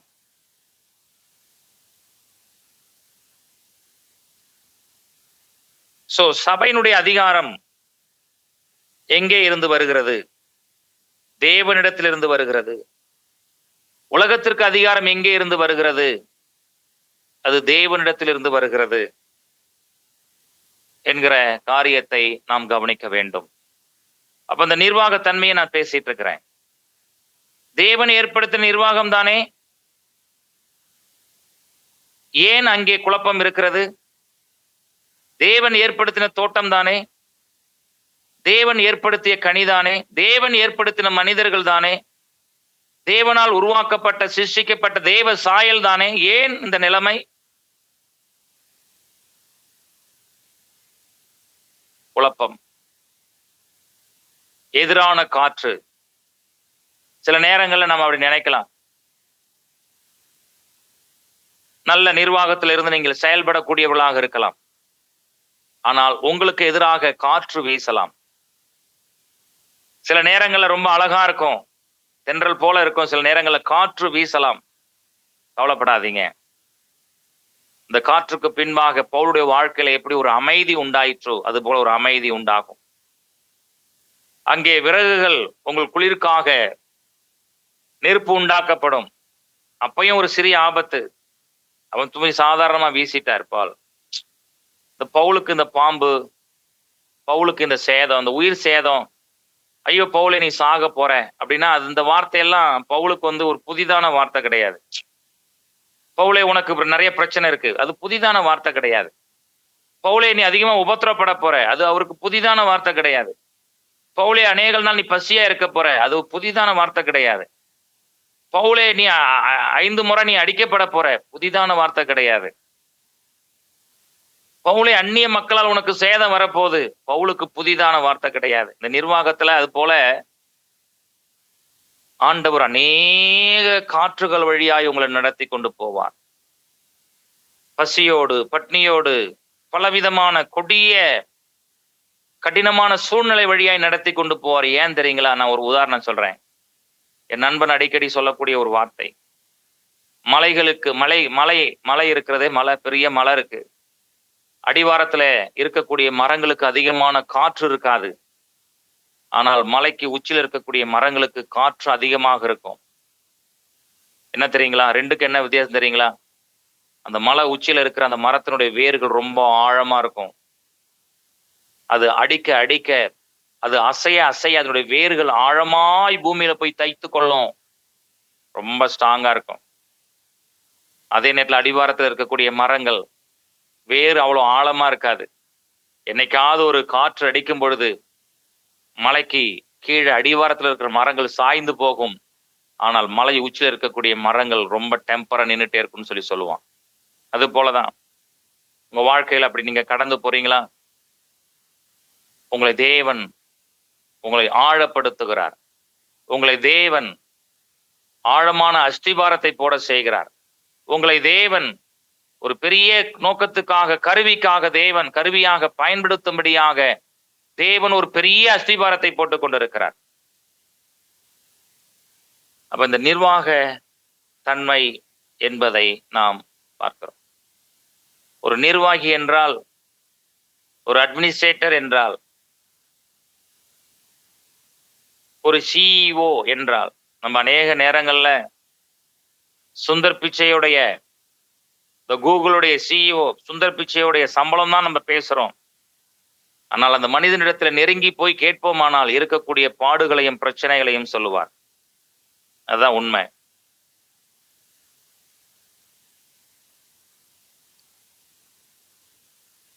சோ இந்த நிர்வாகம் என்கிற இந்த காரியத்துல நாம் கவனமுடையவர்களாக நாம் இருக்க வேண்டும். எல்லாமே பாசிட்டிவா இருக்கும் அப்படின்னு நம்ம எதிர்பார்க்க முடியாது. அதே நேரத்தில் எல்லாமே நெகட்டிவாகவும் இருக்கும் அப்படின்னு நம்ம அப்படி நம்ம நினைச்சிடக்கூடாது. வரும் சில நேரங்களில் நமக்கு துன்பங்கள் வரலாம், ஆனால் அதே நிரந்தரம் கிடையாது.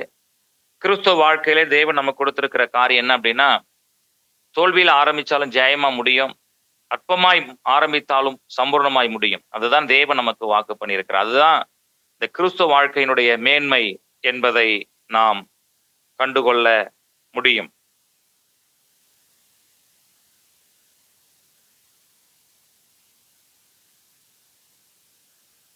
நம்முடைய தேவன், நான் ஏற்கனவே சொன்னேன், அவர் ஒழுங்கும் கிரமமாக காரியங்களை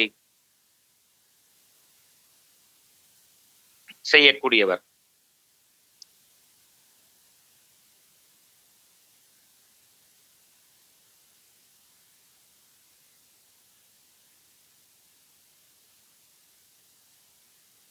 ஒன்று கொரிந்தியர் 12ஆம் அதிகாரம் 28ஆம் வசனத்துல வாசிக்கும் பொழுது, தேவனானவர் சபையிலே முதலாவது அப்போஸ்தலரையும், இரண்டாவது தீர்க்கதரிசிகளையும், மூன்றாவது போதகர்களையும், பின்பு அற்புதங்களையும், பின்பு குணமாக்கும் வரங்களையும், ஊழியங்களையும், ஆளுகைகளையும், பலவிதமான பாஷைகளையும் ஏற்படுத்தினார். இந்த வசனம் வாசிக்கும் பொழுது என்னன்னா, நிர்வாகத்தை குறிக்கிறது.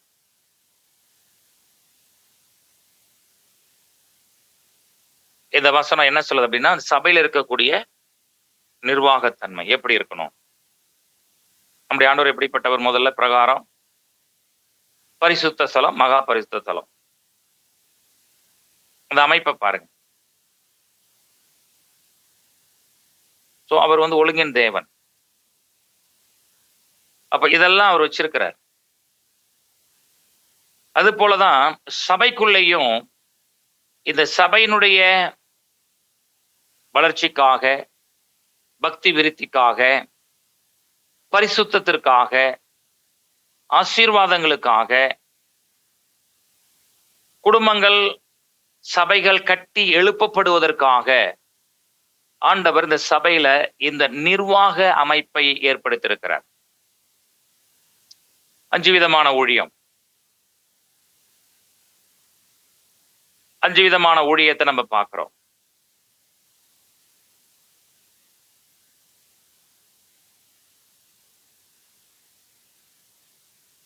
இந்த சுண்டு விரல் என்று சொல்லுகிறார்களே, இது போதிக்கக்கூடிய ஊழியம்.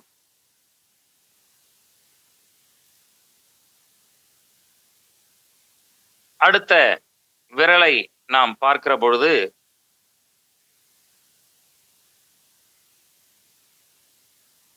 அப்போஸ்தல ஊழியமாக அதை நாம் பார்க்கிறோம். 3வது விரல் சுவிசேஷ ஊழியம். 4வது தீர்க்க தரிசன ஊழியம். 5வது மேய்ப்பர் ஊழியம். கரெக்டா நான் சொல்லியிருக்கேன் அப்படின்றது எனக்கு ஞாபகம் இருக்கு. போதிக்கிற ஊழியம், போதனை செய்யக்கூடியது, போதிக்கக்கூடியது, வேதத்தினுடைய காரியங்களை போதிக்கக்கூடியவர்கள். அப்போஸ்தலர்கள் இவங்க என்ன செய்யறாங்க? ஆங்காங்கே போய் கடந்து போய் சபையை கட்டி எழுப்புறாங்க. அப்புறம் சபையை கட்டி எழுப்பின சபையை ஒரு ஒருத்தரை கொடுத்து இன்னொருத்த போயிடுவாங்க. சுவிசேஷ ஊழியம் ஆங்காங்கே போய் 3 நாள் கூட்டங்கள், 2 நாள் கூட்டங்கள், தெரு கூட்டங்கள், குர்சைட்ஸ், போதிக்கக்கூடிய ஊழியம். ஆள்காட்டி விரல் என்று சொல்லுகிறார்கள். தீர்க்கதரிசன ஊழியம், கரெக்டா ஆளை பார்த்து தீர்க்கதரிசனம் சொல்லக்கூடியது. போதகர், இந்த 5 ஊழியங்களையும் கட்டி மேய்க்கக்கூடியவர்கள். சோ இதெல்லாம் ஏன் சபைக்குள்ள வச்சிருக்கிறாரு?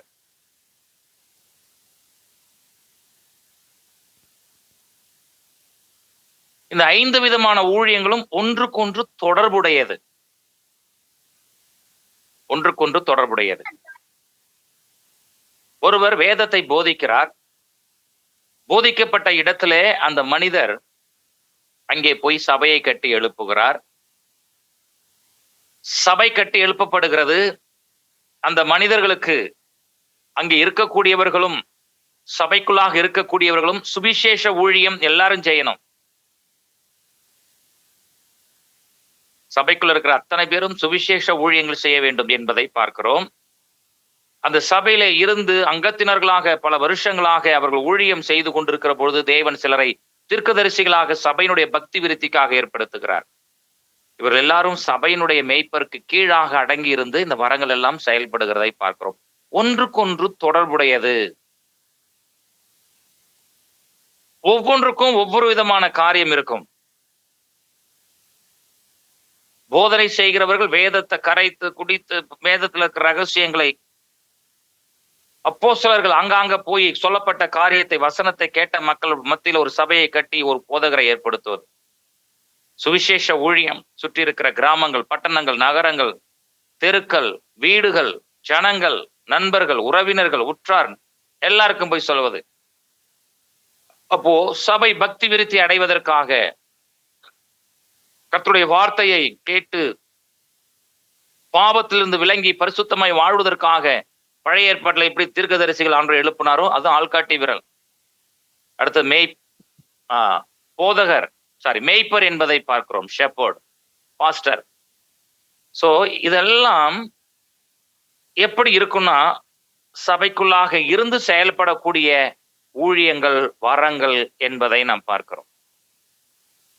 இது 5 விரலாக இருந்தாலும் ஒரே கைக்கு கீழாக இருக்கிறது.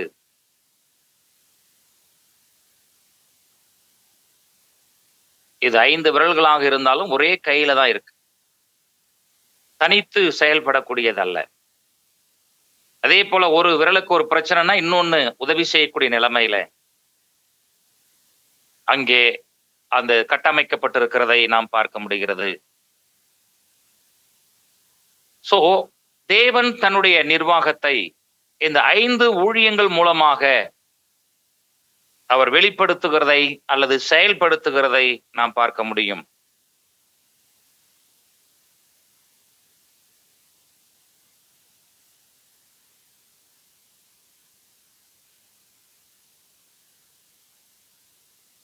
அப்போ நம்ம பார்க்கக்கூடிய காரியம் என்ன அப்படின்னா நம்ம அறிந்து கொள்ள வேண்டும். இப்ப நிர்வாகம் எங்க இருந்து வருகிறது? அது தேவனிடத்திலிருந்து வருகிறது. அந்த நிர்வாகத்தை தேவன் எப்படி செயல்படுத்துகிறார்? அல்லது அந்த அதிகாரம் அல்லது நிர்வாகம் அது எங்கிருந்து வருகிறது? தேவன் உண்டாக்கியது. அதை தேவன் எப்படி சபைக்குள்ளும் ஜனங்களுக்குள்ளும் அதை செயல்படுத்த விரும்புகிறார்? தம்மால் தெரிந்து கொள்ளப்பட்ட அப்போஸ்தலர்கள், தீர்க்கதரிசிகள், சுவிசேஷகர்கள், மேய்ப்பர்கள், போதகர்கள் இவர்கள் மூலமாக அந்த நிர்வாகத்தை சபைக்குள்ளே ஜனங்களுக்குள்ளே தேவன் அதை செயல்படுத்த விரும்புகிறார்.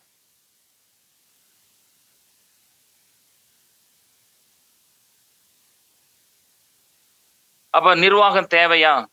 ஆமா. நிர்வாகம் இல்லாத இடத்துல குழப்பங்கள் மிஞ்சும். நிர்வாகம் இல்லாத இடத்துல வளர்ச்சி குறையும். நிர்வாகம் இல்லாத இடத்துல வெறுமைகள் உண்டாகும். நிர்வாகம் இல்லாத இடத்துல ஒழுங்கின்மை ஏற்படும். நிர்வாகம் இல்லாத இடத்துல இருள் வந்து மூடிக்கொள்ளும். அப்போ சரியான நிர்வாகி யாரு? தேவன் தான். அவர் என்ன செய்யறாரு? அவர்தான் ஆளுகை செய்கிறார். முழு உலகத்தையும் ஆளுகை செய்கிறார். எல்லாவற்றையும் கட்டுப்படுத்துகிறார். முழு உலகத்திற்கும் அவரே தலைவராக இருந்து செயல்படுகிறார். முழு உலகத்திற்கும் அவரே மத்தியஸ்தராக இருக்கிறார். சரி, இதெல்லாம் ஏன் படிக்கிறோம்? ஏன் படிக்கிறோம்? நானே சொன்ன பாருங்க. தேவன் முழு உலகத்தையும் ஆளுகை செய்கிறார். முழு உலகத்தையும் தன்னுடைய கட்டுப்பாட்டுக்குள் வைத்திருக்கிறார்.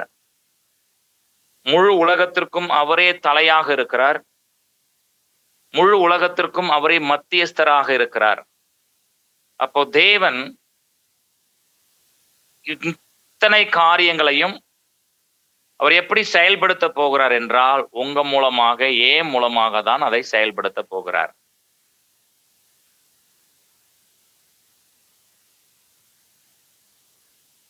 மோசே கையை நீட்டாத வரைக்கும் செங்கடல் பிறக்காது. மோசே பாறையில் அடிக்காத வரைக்கும் தண்ணீர் புறப்பட்டு வராது. ஆசாரியர்கள் யோர்தானை மிதிக்காத வரைக்கும் யோர்தான் பின்னிட்டு திரும்பாது. ஆசாரியர்கள் எக்காலங்களை ஊதாத வரைக்கும் எரிகோ கோட்டை இடிந்து விழாது. எதுக்கு சொல்றேன்னா, நாம் செயல்படும் பொழுதுதான் தேவனுடைய ஆளுகை வெளிப்படுகிறது. நாம் செயல்படுகிற பொழுதுதான் தேவன் இந்த உலகத்தை அவர் நம் மூலமாக கட்டுப்படுத்துகிறார். நாம் அவருடைய கரத்தின் கீழாக இருந்து சரியான நிர்வாகியாக இருக்கும் பொழுதுதான் அவர் மத்தியஸ்தராக பூமியிலே செயல்படுகிறார். இதுல எந்த விதமான சந்தேகம் நமக்கு வேண்டாம். தேவன் மனிதனை ரட்சிக்கிறார், உங்களை கொண்டு, என்னை கொண்டு.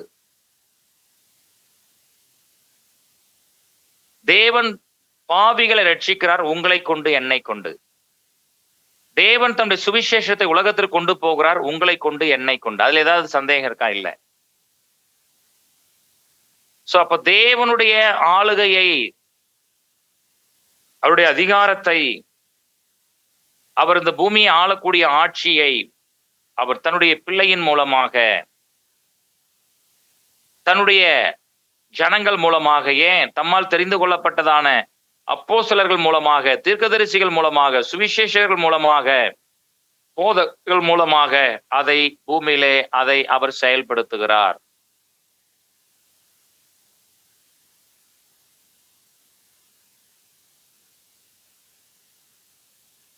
என்பதை நாம் கவனித்திருக்க வேண்டும்.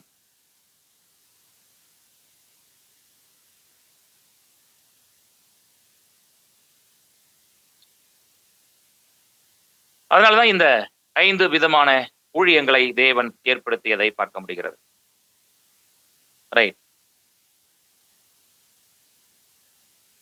இப்போ இந்த நிர்வாகத்தன்மை நான் சொன்ன பாருங்களேன், அது எப்படி செயல்பட்டது அப்படிங்கிறதுக்கு ஒரு உதாரணத்தோடு கூட நான் சொல்ல விரும்புகிறேன்.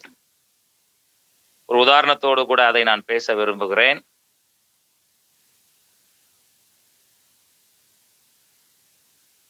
அப்போஸ்தலர் நடபடிகள் புஸ்தகம் 6ஆம் அதிகாரம். அங்கே ஒரு சிறப்பான நிர்வாக தன்மையை நாம் அங்கே பார்க்க முடியும்.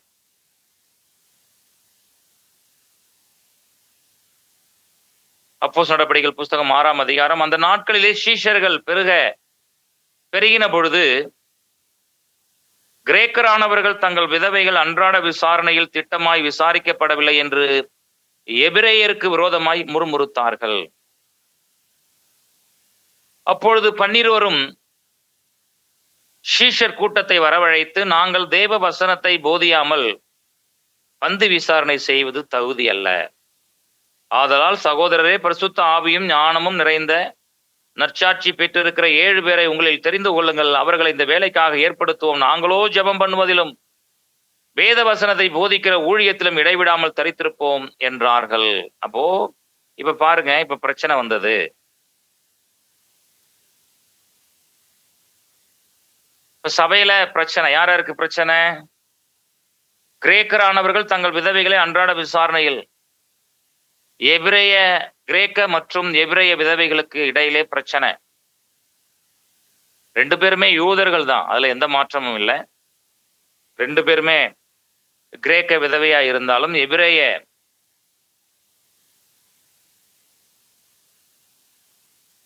எபிரேயர்களாக இருந்தாலும்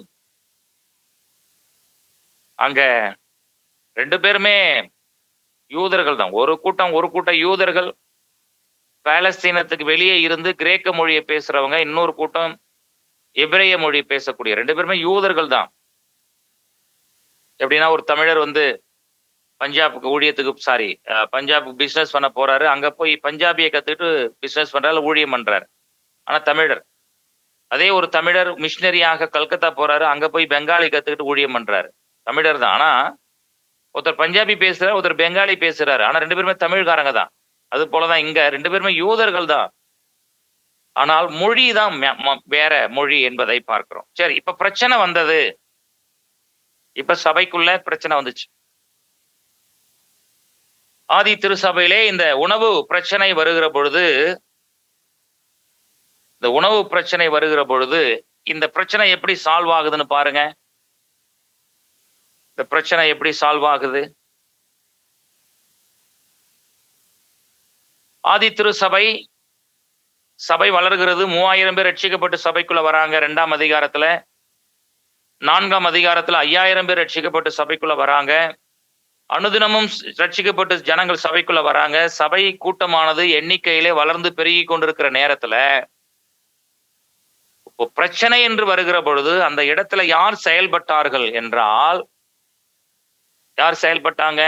தேவன் தன்னுடைய தாசர்கள் மூலமாக, அப்போஸ்தலர்கள் மூலமாக சபையை நிர்வகித்தார். அதுதான் உண்மை. இந்த இடத்துல பார்க்க வேண்டிய காரியம், தேவனே நேராக இறங்கி வந்து கிரேக்க விதவைகள் இந்த பக்கம் உட்காருங்க, எபிரேயர் இந்த பக்கம் உட்காருங்க, அப்படி 2 பேரையும் 2 பக்கத்துல உட்கார வச்சுட்டு ஒரு சீட்ல உட்கார்ந்து, ஏன் நீங்க இப்படி சண்டை போட்டுக்கிறீங்க? நீங்க எல்லாம் அபிஷேகம் பண்ணப்பட்டவங்களே, நீங்க எல்லாம் ஞானஸ்தானம் எடுத்தவங்க, நீங்க ஏன் இப்படி சண்டை போட்டுக்கிறீங்க அப்படின்னு சொல்லி 2 கூட்டத்தையும் தனித்தனியாக தேவன் உட்கார வைத்து அவங்க மத்தியில உட்கார்ந்து கொண்டு, தேவன் அந்த இடத்துல அந்த பிரச்சனையை அவர் டீல் பண்ணல, மாறாக தன்னுடைய அப்போஸ்தலர்கள் வழியாக, தன்னுடைய ஊழியர்கள் வழியாக தான் அந்த பிரச்சனைக்கு தீர்வை கர்த்தர் ஏற்படுத்துகிறார். அப்ப இந்த இடத்துல பார்க்கும்பொழுது தேவன் தன்னுடைய பிள்ளைகளை வைத்து, அதுதான் அந்த நிர்வாகத்தன்மையை கொண்டு வரார். அப்ப நீங்களும் நானும் தேவனுடைய கரத்தின் கீழாக, அவருடைய ஆளுகைக்கும் கீழாக, அதிகாரத்தின் கீழாக அவர் செய்ய நினைக்கிற காரியத்தை நாம் அந்த இடத்துல இருந்து செய்கிற பொழுது குழப்பங்கள் மாறும், இல்லைன்னா மாறாது. பிரச்சனைகள் மாறும், அது நம்ம செயல்படலைன்னா மாறாது. அப்போ இந்த இடத்துல நாம் அதை செயல்படுத்த வேண்டும். நாம் அவர் இருக்க வேண்டிய இடத்திலே, அவர் நம்மை வைக்கக்கூடிய இடத்திலே இருந்து, அல்லது நிற்க சொல்லக்கூடிய இடத்துல நின்று, உட்கார சொல்லக்கூடிய இடத்துல உட்கார்ந்து, அவருடைய வாயாக, அவருடைய வார்த்தையாக நாம் அங்கே செயல்பட வேண்டும் என்பதை பார்க்கிறோம். ஆதாமுக்குள்ள நிர்வாகம் இருந்தது. அந்த நிர்வாகம் எங்க இருந்தா? தேவனிடத்துல இருந்தது. ஆதாமுக்குள்ள அதிகாரம் எங்க இருந்ததுன்னா, அதுக்கு முன்னாடி தேவனிடத்துல இருந்தது. ஆதாமுக்குள்ள தேவ சாயல் இருந்தது. இந்த சாயல் எங்க இருந்ததுன்னா, அதுக்கு முன்னாடி தேவனிடத்துல இருந்தது. அது போலதான் இந்த இடத்துலயும் இந்த பிரச்சனை என்று வருகிற பொழுது அவங்க சொல்றாங்க, இந்த யோசனை சபையில அவங்க சொல்றாங்க, பரிசுத்த ஆவியும் யாரை கொண்டு போறாங்க பாருங்க, ஆதலால் சகோதரரை 6:3. ஆதலால் சகோதரரை முதல் குவாலிட்டி என்ன பாக்குறாங்க பாருங்க, பரிசுத்த ஆவியும், பரிசுத்த ஞானம், பரிசுத்த ஆவியினுடைய ஞானமும், பரிசுத்த ஆவியினால் நிரப்பப்பட்டு நற்சாதி பெற்றிருக்கிற 7 பேரை நீங்க தெரிந்து கொள்ளுங்கன்னு சொல்றாரு. அப்பொழுது இந்த யோசனை சபையார் எல்லாருக்கும் பிரியமா இருந்து, அப்பொழுது விசுவாசமும் பரிசுத்த ஆவியினால் நிறைந்தவனுமாகிய ஸ்தேவான். அப்ப யாரு வராங்க? பரிசுத்த ஆவியினால் நிரப்பப்பட்ட ஸ்தேவான், பரிசுத்த ஆவியினால் நிரப்பப்பட்டதான பிலிப்பு, பரிசுத்த ஆவியினால் நிரப்பப்பட்டதான நிக்கானோர், பரிசுத்த ஆவியினால் நிரப்பப்பட்டதான தீமோன், பரிசுத்த ஆவியினால் நிரப்பப்பட்டதான பர்மோன், பரிசுத்த ஆவியினால் நிரப்பப்பட்டதான நிக்கோலா. அப்ப எங்க இருக்கிறாரு? அப்ப அந்த சபையினுடைய நிர்வாகத்தன்மை அந்த குழப்பம் போறதுக்கு என்ன கொண்டு வராங்கன்னு பாருங்க. அந்த வார்த்தை என்ன சொல்லப்படுகிறது? அறிவும் புத்தியும் அப்படின்னு சொல்றாங்க. இல்ல, தேவனுடைய பரிசுத்த ஆவியினால். அந்த வசனம் ரொம்ப அழகா சொல்லுகிறது. பரிசுத்த ஆவியினாலே. பரிசுத்த ஆவியும், அப்போ தேவன் அந்த இடத்திலே வருகிறார். எப்படி வருகிறார்? பரிசுத்த ஆவியார் ஞானமாக, பரிசுத்த ஆவியானவர் அறிவாக, பரிசுத்த ஆவியானவர் புத்தியாக, பரிசுத்த ஆவியானவர் விசுவாசமாக, பரிசுத்த ஆவியானவர் அபிஷேகமாக, பரிசுத்த ஆவியானவர் ஆலோசகராக, பரிசுத்த ஆவியானவர் நல்ல நிர்வாகத்தை செய்யக்கூடியவராக அங்கே அவர் கடந்து வருகிறதை நாம் பார்க்கிறோம்.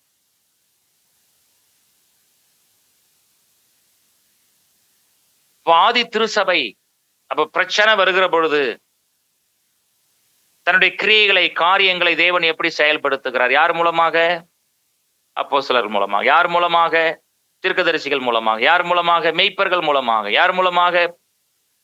போதகர்கள் மூலமாக. யார் மூலமாக? சுவிசேஷர்கள் மூலமாக. யார் மூலமாக? சபையிலே தெரிந்து கொள்ளப்பட்டதான 7 உதவியாளர் மூலமாக, த டீக்கன்ஸ். அப்போ நமக்குள்ள கேள்வி எழும்புகிறதா? அப்ப நான் எந்த நிலைமையில இருக்கிறேன்? ஆண்டவர் உங்களை எந்த நிலைமையில வச்சிருக்கிறாரு?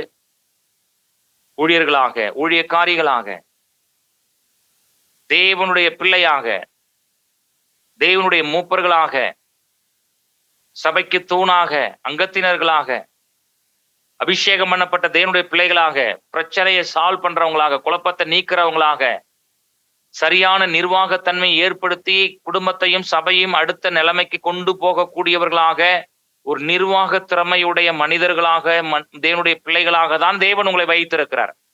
சோ இந்த இரவு நேரத்துல சத்துருவை பார்த்து சொல்லுங்க, சாத்தானை பார்த்து சொல்லுங்க, தேவன் என்னை நிர்வாகத்தன்மையோடு தேவன் என்னை படைத்திருக்கிறார். இந்த முழு ஏதேன் தோட்டத்தை தேவன் எனக்கு கொடுத்திருக்கிறார். இதை பண்படுத்தவும் பாதுகாக்கவும், இதை நிர்வாகிக்க கூடிய திறமையையும் தாளந்தையும் அபிஷேகத்தையும் கர்த்தர் எனக்கு கொடுத்திருக்கிறார். இந்த சபையை நடத்தக்கூடிய தாளந்தையும் திறமையையும் அபிஷேகத்தையும் எனக்கு கொடுத்திருக்கிறார். இந்த கேர்சல நடத்தக்கூடிய தாளந்துகளையும் திறமைகளையும் அபிஷேகத்தையும் தேவன் எனக்கு கொடுத்திருக்கிறார். இந்த சண்டே கிளாஸ் நடத்தக்கூடிய அத்தனை தாளந்துகளையும் திறமைகளையும் அபிஷேகத்தையும் தேவன் எனக்கு கொடுத்திருக்கிறார். அப்ப கர்த்தருடைய ஆவியானவர் உங்களுக்குள்ள இருக்கிறாரு. அப்ப இன்னையிலேருந்து நீங்க எடுக்க வேண்டிய காரியம் என்ன அப்படின்னா, தேவன் எனக்கு கொடுத்த அந்த நிர்வாக தன்மையை தேவனை வைத்து எந்த இடத்துல செயல்படுத்த தேவன் விரும்புகிறார், அந்த காரியத்தை செய்வதற்கு என்னை அர்ப்பணிக்கிறேன் என்று சொல்லி நீங்க ஒப்பு கொடுத்து பாருங்க, மகிமையான காரியங்களை செய்வார். வருகிற நாட்களில் அநேக குழப்பங்கள், பிரச்சனைகள், உடைந்து கிடக்கிறதான குடும்பங்கள், சீர்கேடு அடைந்ததான நிலைமைகள், அவைகள் எல்லாவற்றையும் சரிப்படுத்துவதற்கு உங்களை தேவன் ஒரு கருவியாக பயன்படுத்த அவர் திட்டம் வைத்திருக்கிறார். சோ இந்த காரியத்தை நம்ம என்ன செய்யறோம்? அழகாக நாம பார்க்கிறோம்.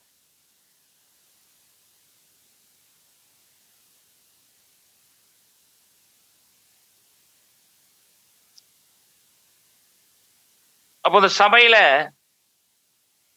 ஒரு பிரச்சனை என்று வந்த பொழுது உதவியாளர்கள் ஏற்படுத்தப்பட்டார்கள், பிரச்சனை சால்வ் ஆச்சு. ஆதி திருசபையில பிரச்சனை சபைக்குள்ள இருந்து எழும்பியது. அந்த பிரச்சனையை தீர்ப்பதற்கான தீர்வும் சபையிலிருந்தே தேவன் ஏற்படுத்தினார். அதுதான் நம்ம பார்க்கிறோம். குழப்பம் வர இடத்திலேயே தேவன் தீர்வு வச்சிருக்கிறார். ஆகாருக்கு தண்ணீர் எங்க இருந்ததுன்னா, அவங்க நிக்கக்கூடிய அந்த பாதத்துக்கு கீழே தான் இருந்தது. ஆகாருக்கு தண்ணீர் எங்க இருந்தது? அவங்க நின்னு முழங்கால் போட்டு ஜெபம் பண்ணாங்களே, அந்த இடத்துலதான் தண்ணீர் இருந்தது. அன்னாளுக்கு குழந்தை எங்க இருந்துச்சு? அவங்க முழங்கால் போட்டு ஜெபம் பண்ணாங்களே, அந்த தேவ பிரசன்னம், அங்கே கர்த்தருடைய வார்த்தை அங்கதான் இருந்துச்சு. கோலியாத்தை கொல்லக்கூடியதான அந்த கல் எங்க இருந்ததுன்னா, தாவீது நின்று கொண்டிருந்ததான இடத்துல அந்த கல்கள் இருந்தது. பெலிஸ்தேர்கள் நெருங்கி வருகிற பொழுது அவர்களை கொல்லக்கூடியதான ஆயுதம் எங்கே இருந்தது? சிம்சோன் பக்கத்துல கிடந்த ஒரு பச்சை தாடை எலும்பு அங்கதான் கிடந்துச்சு.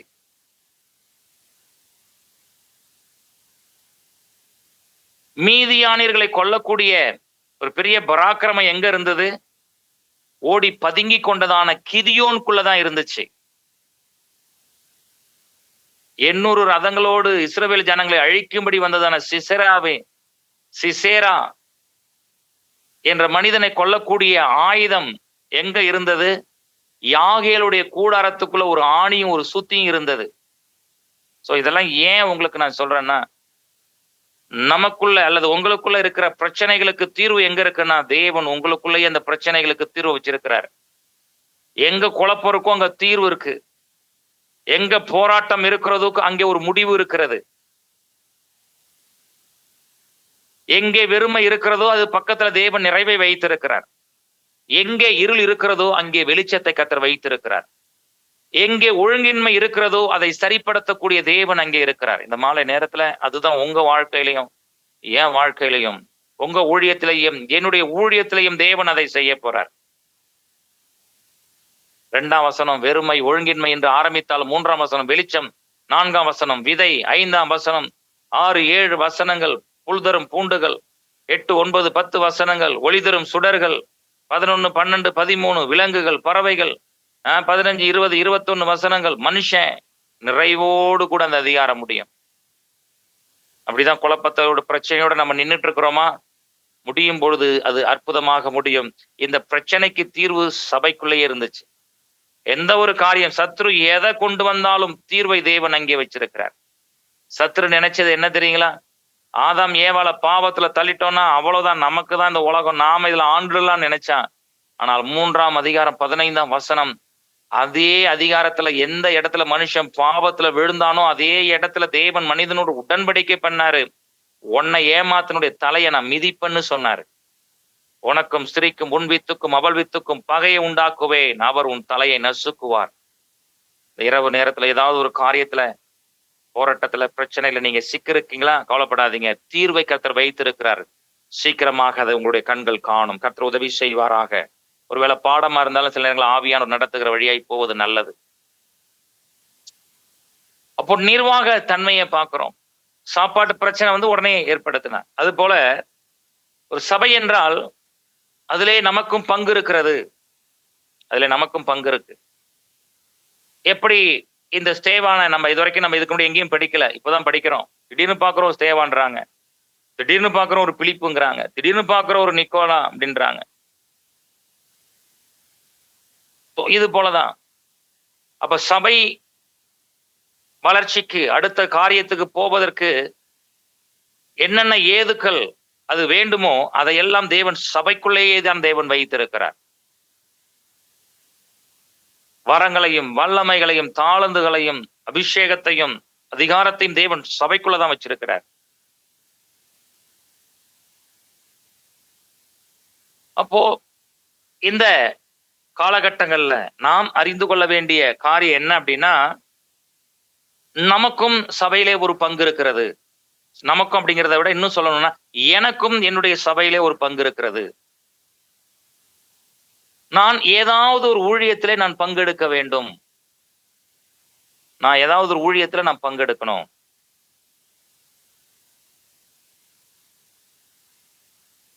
வெறும் மைக்க பிடிக்கிறது தான் ஊழியம், அது மாத்திரம் தான் ஊழியம் என்பதாக நம்ம அநேகர் நினைக்கிறோம். இல்ல,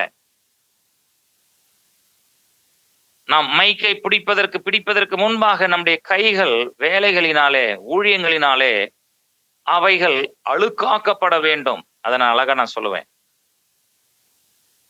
அது அனுபவத்துல நாங்க பார்த்திருக்கிறோம். காலை ஆராதனை முடிந்து மாலை ஆராதனைக்கு போவதற்கு முன்பாக காலை ஆராதனையை முடிச்சிட்டு சாப்பிட்டுட்டு தெருக்கல்ல போய் ஓப்பனியர் பிரசங்கம் செய்வது, சண்டே கிளாஸ் எடுப்பது. 5 மணிக்கு மாலை ஆராதனைன்னா ஏறக்குறைய ஒரு 4:30 வரைக்கும் 2 மணிக்கு 2:30 மணிக்கு போய் ஒரு 2 மணி நேரம் ஊழியங்களை செஞ்சுட்டு ஒரு டீயை குடிச்சிட்டு 5 மணிக்கு ஆராதனைன்னு சொல்லி வேகமாக ஓடி வந்து கை கால்களை கழுவி மைக்கை பிடிச்சி பாட்டை பாடும்போது தன்னுடைய அபிஷேகம் பலமாய் சபைக்குள்ள இறங்கி வருகிறதை பலமுறை உணர்ந்திருக்கிறோம். சோ அதை நம்ம செய்யணும்.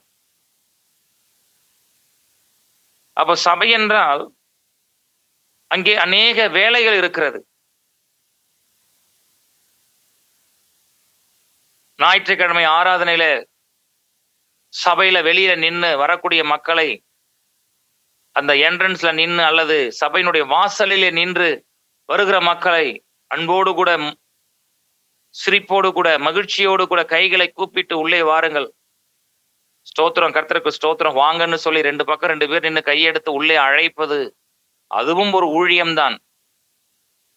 அதுவும் ஒரு ஊழியம்தான். ஏன்னா மக்கள் பலவிதமான குழப்பத்தோடு கேள்வியோடு வருவாங்க. நம்ம கையெடுத்து கும்பிட்டு கர்த்தருக்கு ஸ்தோத்திரம், வாங்க, நல்லா இருக்கீங்களாமா, ஸ்தோத்திரம், வாங்க, கர்த்தர் உங்களை ஆசீர்வதிப்பார், வாங்க, அப்படி 2 கையை கூப்பி அவர்களை அழைப்பது, அதுவும் பெரிய ஊழியம். 8 மணி ஆராதனை, 7 மணிக்கு ஆராதனை, காலையிலே போய் சபையை கூட்டி பெருக்கி ஷேரை போடுவது, அது ஒரு ஊழியம். இதை நம்ம பலமுறை கேட்டிருக்கிறோம். சபையில இருக்கக்கூடியதான கணக்கு வழக்குகள் நான் உதவி செய்யறேன், அது ஒரு ஊழியம். பிஎஸ் சிஸ்டத்தை நான் அரேஞ்ச் பண்றேன், அது ஒரு ஊழியம்.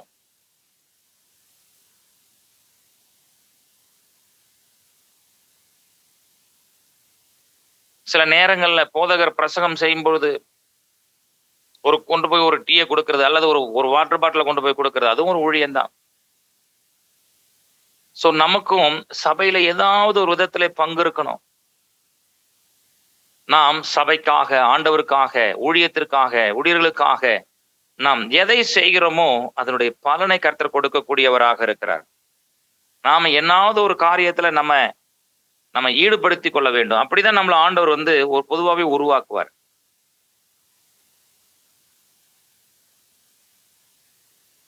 நான் 10ஆம் வகுப்பு படிக்கும் பொழுது எனக்கு இருக்கிற எல்லா சப்ஜெக்டை விட ரொம்ப எனக்கு பிடித்த சப்ஜெக்ட் எதுனா வரலாறு தான், ஹிஸ்டரி தான் பிடிக்கும்.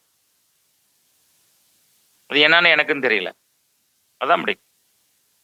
ரட்சிக்கப்படாதற்கு முன்பா, ரட்சிக்கப்பட்ட பின்னாடி வேதாகம கல்லூரிக்கு போனேன், படித்தேன். வேதாகம கல்லூரிக்கு ஆசிரியராக வந்திருக்கேன். இன்னைக்கு நான் எடுக்கக்கூடிய பாடம் எதுனா ஹிஸ்டரி தான். Old church history, Indian church history, உலக சபை வரலாறு, இந்திய சபை வரலாறு. இதுதான் நான் அதிக காலங்களாக எடுத்துக்கொண்டிருக்கிற பாடங்கள். அப்ப பாருங்க, அப்போ கருவிலேயே படிப்பு காலகட்டங்களிலேயே தேவன் அங்கேயே நம்மை அவர் ஷேப் பண்றார். ஒரு ஷார்ப்பிங். அங்கேயே தேவன் நம்ம ஏதோ ஒரு விதத்துல தேவன் உருவாக்கி வைத்திருக்கிறதை பார்க்க முடியும். ரட்சிக்கப்பட்ட பின்பு நம்மள்ட்ட ஒண்ணும் இல்லையே, இல்ல, நாம் அநேக காரியங்களை அங்கே கற்றிருக்கிறோம். மோசேக்கு ஆண்டவர் இந்த பஞ்சாகமம் எழுதுவதற்கு அவனை கொண்டு போய் சும்மா ஆண்டவர் அரண்மனையில வைக்கல. ஏன் ஆண்டவர் நினைச்சிருந்தா மோசே காப்பாத்திருக்க முடியாதா? பல விதங்களை காப்பாத்திருக்கலாமே. ஏன் அவனை 40 வருடங்கள் மோசே அரண்மனையில வச்சிருந்தாருன்னா, அவர் எழுதவும் படிக்கவும் கற்றுக்கொண்டார். எகிப்தின் சகல சாஸ்திரங்களை கற்றுக்கொண்டதுனாலதான் ஆதியாகமம், யாத்திராகமம், லேவியராகமம், எண்ணாகமம், உபாகமம் போன்ற புஸ்தகங்களை அவர் எழுத முடிந்தது. 40 வருஷம் அரண்மனையில ரொம்ப ஜாலியா வாழ்ந்த அந்த மனுஷனுக்கு இத்தனை காரியங்கள் ஆண்டவர் கற்றுக் கொடுத்திருந்தார். அடுத்த 40 வருஷத்துல இஸ்ரவேல் ஜனங்கள் நடத்தக்கூடியதான அந்த பாதைகளை அவர் முன்பாகவே அந்த வனாந்திரத்திலே ஆடுகளை மேற்றி சுற்றும் பொழுது அந்த அடிப்படை காரியங்களை கற்றுக்கொண்டார். சோ அவர் ஊழியத்துக்கு வருவதற்கு முன்பாக 80 வருடங்களிலே அநேக காரியங்களை தேவன் கற்றுக் கொடுத்து ஊழியத்துக்குள்ள கொண்டு வந்தாரு. அவைகள் எல்லாம் பயன்பட்டதை நாம் பார்க்க முடிகிறது. அது போலதான் நீங்க ரட்சிக்கப்படுவதற்கு முன்பாகவே தேவன் அநேக காரியங்களை உங்களை உருவாக்கி வச்சிருக்கிறார். அந்த தாளந்துகளை சபைக்குள்ள கொண்டு வாங்க, அந்த திறமைகளை சபைக்குள்ள கொண்டுட்டு வாங்க. அந்த பாடுகிற தாளந்துகள், மற்றவர்களை பேசக்கூடியதான திறமைகள், கவிதை எழுதக்கூடிய திறமைகள். சண்டே கிளாஸுக்கு இப்போ அடுத்த மாசத்துல எல்லாம் இந்த விபிஎஸ் வந்துடும். ஏறக்குறைய ஒரு 10 பாடலை எழுதி கொடுங்க பிள்ளைங்களுக்கு. உட்காந்து ஜெபம் பண்ணுங்க, ஒரு 1 மணி நேரம் ஜெபம் பண்ணுங்க. ஆண்டவர் பாடல்களை கற்றுக் கொடுப்பார். இந்த காலத்துக்கு ஏற்றதான பாடல்கள் அற்புதமா ஆண்டவர் கொடுப்பார். யாருக்கு தெரியும், அந்த பாடல் உலகம் முழுவதும் கூட ஒலிக்கும். விட்டுடாதீங்க, வாய்ப்புகளை விட்டு விடாதீர்கள், தருணங்களை விட்டு விடாதீர்கள். என்னையாவது ஒரு காரியத்துல இந்த பிபிஎஸ், இந்த கோடை விடுமுறை, சண்டே கிளாஸ் ஊழியங்கள், எஸ்எஃப்சி கூட்டங்கள், ஊழியங்கள், என்னையாவது ஒரு விதத்துல தொடர்ந்து நீங்கள் பயன்பட்டு கொண்டே இருங்கள். ஏறக்குறைய ஒரு 15 நாட்கள் வட இந்தியாவில் இருந்தும் ஊழியம் செஞ்சோம். சாப்பிட்டும் சாப்பிடாமலும் தூங்கியும் தூங்காமலும் அதிக நேரம் ஜெபமும் ஊழியத்துல இருந்தோம். திரும்பி வந்த உடனே போன வாரம் முழுவதும் இந்த வாரம் முழுவதும் மறுபடியும் வகுப்புகள், பிசிக்கலா எம்டி ப்ரோக்ராம் கிளாஸ். நேற்றைக்கு நான் அந்த பாடத்தை ஆரம்பிச்சிருக்கணும். 8 மணி வரைக்கும் கிளாஸ் இருந்தது. அது சாயந்தரம் 4 மணிக்கு ஆரம்பிச்சா 8 மணிக்கு முடியும். 4 மணி நேரம் நின்று கொண்டே போதிக்கணும். பாருங்க, இன்றைக்கு வகுப்பு, நாளைக்கு ஃபாஸ்டிங் ப்ரேயர் இருக்கு. தொடர்ந்து ஊழியங்கள், தொடர்ந்து ஜெபங்கள். நம்ம சோர்ந்து போகக்கூடாது. நாம் எதையாவது சபைக்காக செய்ய வேண்டும். அப்போ இப்பொழுதே நாம் நல்ல தீர்மானங்களை நாம் எடுப்போமாக. இந்த வருகிற நாட்கள்ல சபையில் நடக்கக்கூடிய விபிஎஸ் ஊழியங்கள், எஸ்எஃப்சி கூட்டங்கள்,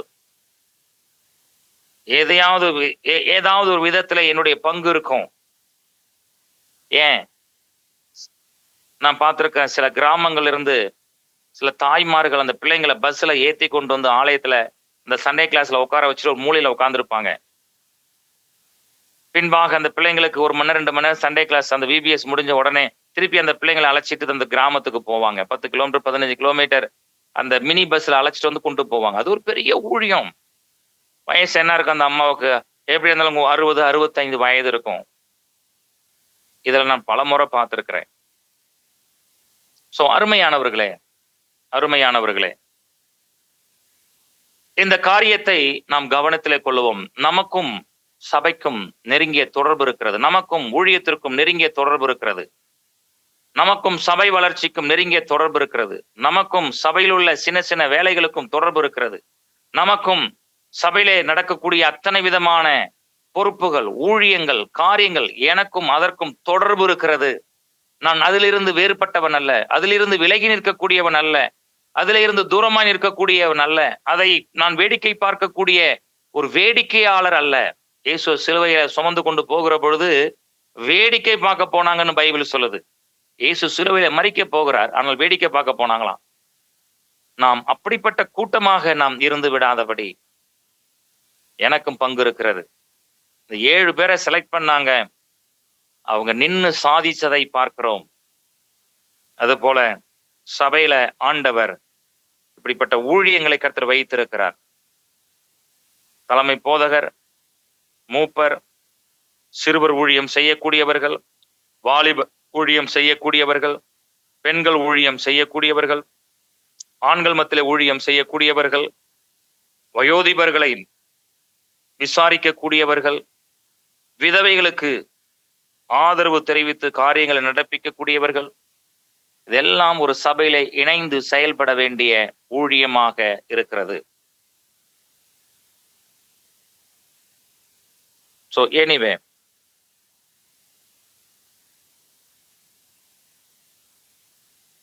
அப்போஸ்தலனாகிய பவுல் தீத்துவுக்கு சொல்லும்போது சொல்றாரு, அது போதக நிருபம். 1 தீமோத்தேயு 2 தீமோத்தேயு தீத்து பிலமோன்லாம் போதக நிருபம் என்று சொல்லுவார்கள்.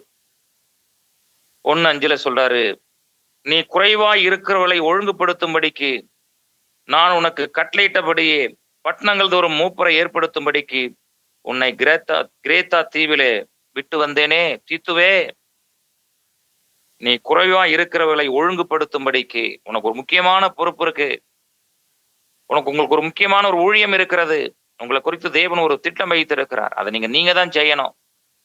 தீத்துவே, உன்னை கிரேத்தா தீவில இதுக்குதான் நான் விட்டுட்டு வந்தேன். அந்த வேலையை நீ சரியாக நேர்த்தியாக செய்து முடி என்று சொல்லி பவுல் தீத்துவுக்கு ஆலோசனை சொல்லுகிறதை பார்க்கிறோம். அதுபோல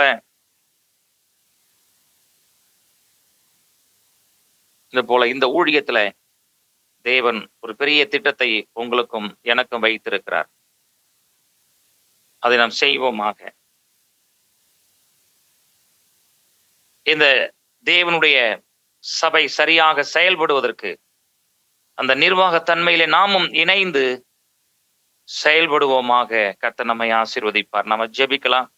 மற்ற காரியங்களை நாம் நாளைக்கு பார்ப்போம். நல்ல பிதாவே, எங்கள் ஆண்டவராகிய இயேசு கிறிஸ்துவே,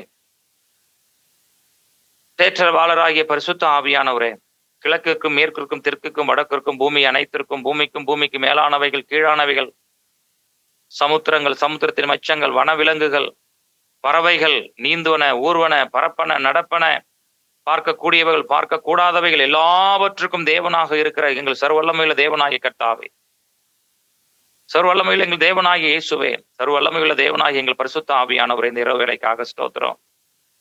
இந்த பிள்ளைகளை ஆசீர்வதிங்க. நோக்கம் இல்லாம இதை நீங்க நடத்தல, நோக்கம் இல்லாம எங்களை இணைக்கல, நோக்கம் இல்லாம நீங்க கற்றுக் கொடுக்கல. இன்றைய பயிற்சி நாளைய பெரிய ஊழியத்திற்காக உடைய பிள்ளைகளை ஆசீர்வதியும், ஆசீர்வதியும், ஆசீர்வதியும். தலைமை போதகரை பாஸ்டாமாவை ஆசீர்வதியும், ஆசீர்வதிங்க. கிருபைகளையும் பலத்தையும் அபிஷேகத்தை பயன்படுத்துங்க. பாஸ்டர் ஜெபகுமார் அவர்களை ஆசீர்வதிங்க, ஊழியங்களை ஆசீர்வதிங்க. நம்முடைய காரமுடைய தாசிரமையில் இருக்கட்டும். திட்டங்களையும் தாளந்துகளையும் தரிசனங்களையும் கொடுத்து பயன்படுத்துங்க. இணைப்பில் இருக்கிற எல்லா ஊழியர்களையும், கர்த்தாவினுடைய தாசர்களையும் பிள்ளைகளையும் கர்த்தர் நீர் அளவில்லாமல் ஆசீர்வதிக்கும்படியாக ஜெபிக்கிறோம். கிருபை உண்டாகட்டும், பலன் உண்டாகட்டும், சுகம் உண்டாகட்டும். ஆண்டவரே, தெளிந்த எண்ணங்கள் உண்டாகட்டும், புத்தி உண்டாகட்டும், வெளிப்பாடுகள் உண்டாகட்டும், படிக்கிற நாட்களில் தரிசனங்கள் உண்டாகட்டும். ஆண்டவரே, விசேஷமாக இந்த கோடை விடுமுறை நாட்கள் நாங்கள் செய்ய வேண்டிய ஊழியங்கள் செய்வதற்கு தேவையான அத்தனை பலனும் உண்டாகட்டும் என்று ஜெபிக்கிறோம். கிருபை உண்டாகட்டும். ஜெபத்தை கேட்பதற்காக நன்றி. தொடர்ந்து உடைய காரம் கூட வழி நடத்தட்டும். இந்த அட்மினிஸ்ட்ரேஷன், இந்த நிர்வாகத்தன்மை, இந்த பாடத்திட்டத்திற்காக நன்றி, இந்த வடிவமைத்தவர்களுக்காக நன்றி, நல்ல புஸ்தகத்திற்காக நன்றி. ஆண்டவரே, நாங்கள் கற்றுக்கொள்ளட்டும், கற்றுக் கொடுக்கட்டும், உருவாகட்டும், உருவாக்கட்டும். கன மகிமை எல்லாம் உமக்கே ஆசீர்வதி. இயேசுவின் நாமத்தில் ஜெபிக்கிறோம் எங்கள் ஜீவனுள்ள நல்ல பிதாவே. ஆமென், ஆமென், ஆமென்.